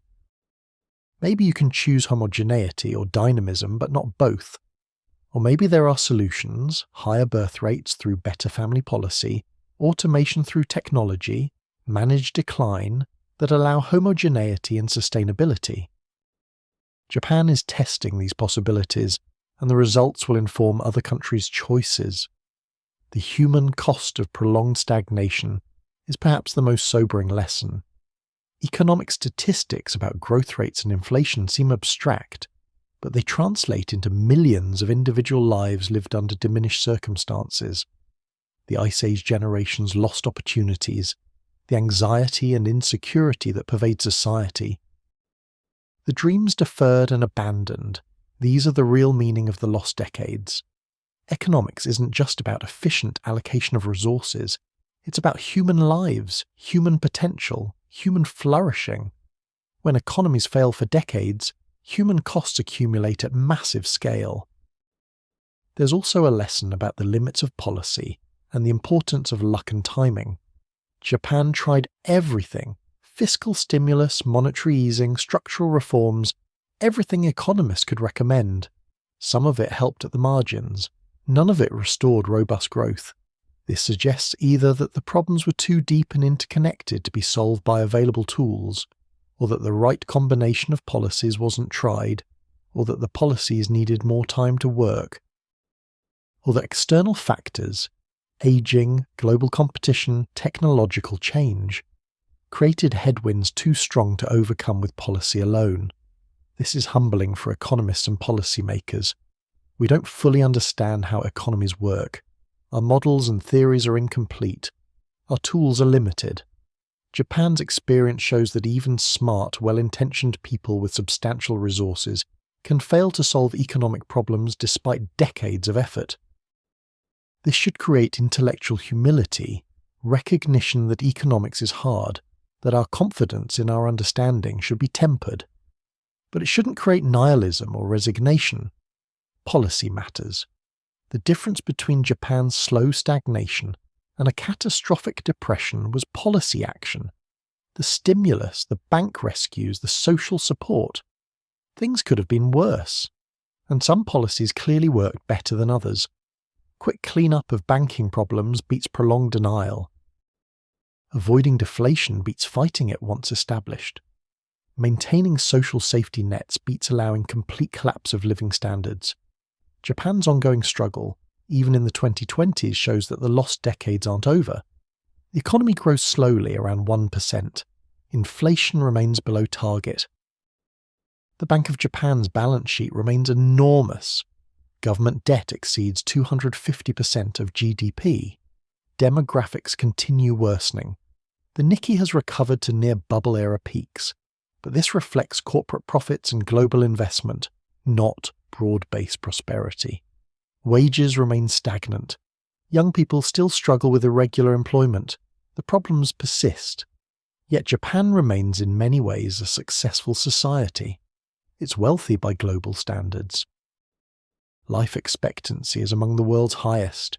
Crime is very low. Infrastructure is excellent. Public services function well. Social cohesion remains strong. The trains run on time. The streets are clean. Healthcare is accessible. People live comfortable lives by most measures. The lost decades represent failure relative to expectations, relative to what might have been. But not absolute failure or collapse. This raises questions about how we measure success. Is an economy successful if it's wealthy and stable but not growing? Is stagnation acceptable if living standards remain high? Japan forces us to confront whether growth is necessary for a good society, or whether a wealthy, stable, zero-growth society could be sustainable and satisfying. This is relevant globally as developed countries face similar challenges: aging, debt, environmental limits, slowing productivity growth. Maybe Japan's future, low growth, high debt, aging population, technological sophistication is the future for all developed countries. Maybe the 20th century model of perpetual growth was the anomaly, enabled by unique circumstances, post-war rebuilding, technological revolutions, demographic dividends that can't be repeated. Maybe the 21st century will be about managing relative decline and adapting to sustainability constraints, rather than pursuing endless expansion. But this perspective, while intellectually interesting, offers cold comfort to the Ice Age generation and others who suffered through stagnation. Accepting slow or no growth is easier when you're already comfortable than when you're struggling to establish yourself. The distribution of stagnation's costs matters enormously. If costs fall on the vulnerable while the comfortable maintain their position, that's socially unjust even if aggregate measures show tolerable outcomes. Japan's experience also teaches about the importance of timing and path dependence in economics. Small decisions compound over decades. The choice to let the bubble inflate in the late 1980s, the choice to delay banking cleanup in the 1990s, the choice to resist immigration, the choice to maintain rigid labour markets, each seemed reasonable or at least defensible at the time. But they accumulated into a trap that became harder to escape with each passing year. This is true for other countries now facing decisions about climate policy, about inequality, about education and infrastructure. The choices made today determine the constraints decades from now. Japan's lost decades are a reminder that failing to address problems early, hoping they'll resolve themselves, choosing short-term ease over long-term solutions, these tendencies create crises that are much harder to solve later. There's a question of whether Japan's lost decades could happen to the United States, Europe, or China. Each has different circumstances. America has immigration and innovation. Europe has integration and diversity. China has state capacity and development potential. But each also faces challenges. The United States has enormous debt and political dysfunction. Europe has demographic decline and fragmented governance. China has a property bubble and aging population. The conditions that trap Japan aren't unique. Other countries could face similar stagnation if they're unlucky or make poor choices. The global nature of Japan's challenges suggests that solutions might need to be global as well. Trade, capital flows, migration, technology. These don't respect borders. An aging Japan needs young workers from somewhere. A stagnant Japan needs export markets that are growing. A deflationary Japan needs global inflation. But coordinating global policy is extraordinarily difficult. Each country pursues its own interests, often at others' expense. The cooperation required to address shared challenges is rare and fragile. Looking forward, Japan faces some reasons for cautious optimism alongside the persistent challenges. Corporate governance has improved. Companies are returning more profit to shareholders, investing more abroad, becoming more efficient. Abenomics, while not achieving its inflation target, did improve some conditions. Women's workforce participation has increased. Tokyo successfully hosted the Olympics in 2021, delayed a year by pandemic. The country maintains technological leadership in many fields. Society remains stable and cohesive, but the fundamental problems remain. Demographics continue worsening, births continue falling, population continues shrinking, debt continues rising, regional depopulation continues, the aging crisis intensifies, productivity growth remains weak, wages remain stagnant. Young people still face insecure employment. The changes needed, accepting large-scale immigration, transforming work culture, enabling creative destruction. Genuinely empowering women remain politically and culturally difficult. Some observers argue Japan should embrace its role as a test case for post-growth society. Develop policies for managing decline gracefully. Focus on quality of life rather than quantity of growth. Build sustainability and resilience into social and economic structures. Accept that bigger isn't always better, that stability and contentment might matter more than expansion. This could offer valuable lessons for other aging, wealthy societies facing similar futures. Others argue this represents giving up, accepting failure, abandoning the possibility of renewed dynamism. They believe Japan could restart growth through the right reforms, liberalizing labor markets, encouraging entrepreneurship, welcoming immigration, investing in education and innovation. The pessimism, they say, is self-fulfilling. If Japan believed in its potential, if it made bold choices, growth could return. This debate remains unresolved. Japan continues along its current path, slowly growing or stagnant, slowly aging, slowly accumulating debt, slowly adjusting to new realities. Perhaps this will eventually lead to crisis, a debt crisis, a social crisis, a collapse that forces change. Perhaps it will lead to graceful adaptation, a new equilibrium at lower growth but acceptable living standards. Perhaps something unexpected, technological breakthrough, geopolitical shift, social movement, will change the trajectory. What seems clear is that the lost decades represent one of the most significant economic events of the late 20th and early 21st centuries. A major advanced economy, the second largest in the world, experienced asset bubble, banking crisis, and deflation, then stagnated for 3 decades despite aggressive policy interventions. This defied conventional economic understanding and forced economists to reconsider fundamental assumptions about how economies work, what central banks can accomplish, what governments should do. Japan's experience is a gift to economics, albeit an unwanted one. It's a massive real-world experiment in what happens when things go wrong and how hard it is to fix them. The data, the policies, the outcomes, all provide evidence that will inform economic theory and policy for generations. Students of economics will study Japan's lost decades the way they study the Great Depression or post-war Reconstruction, as a defining case that shaped understanding of how economies function and fail. But for the people living through it, for the Japanese who experienced not a case study but their lives, the lost decades are something else entirely. They're lost opportunities and diminished dreams. They're decades of struggling and adapting and enduring. They're the gap between what was expected and what happened, between what should have been and what was. They're personal history, family history, national history of a time when the miracle ended and the long stagnation began. Picture Japan now, a wealthy nation still with gleaming cities and excellent infrastructure, but also a nation where the population is shrinking, where rural areas are emptying, where young people face insecurity, where growth seems impossible, where the future looks like an extension of a diminished present rather than something better. A nation that climbed so high and achieved so much, only to freeze in place, unable to move forward or back, just continuing year after year. Through the long frozen decades. Let that rest in your mind.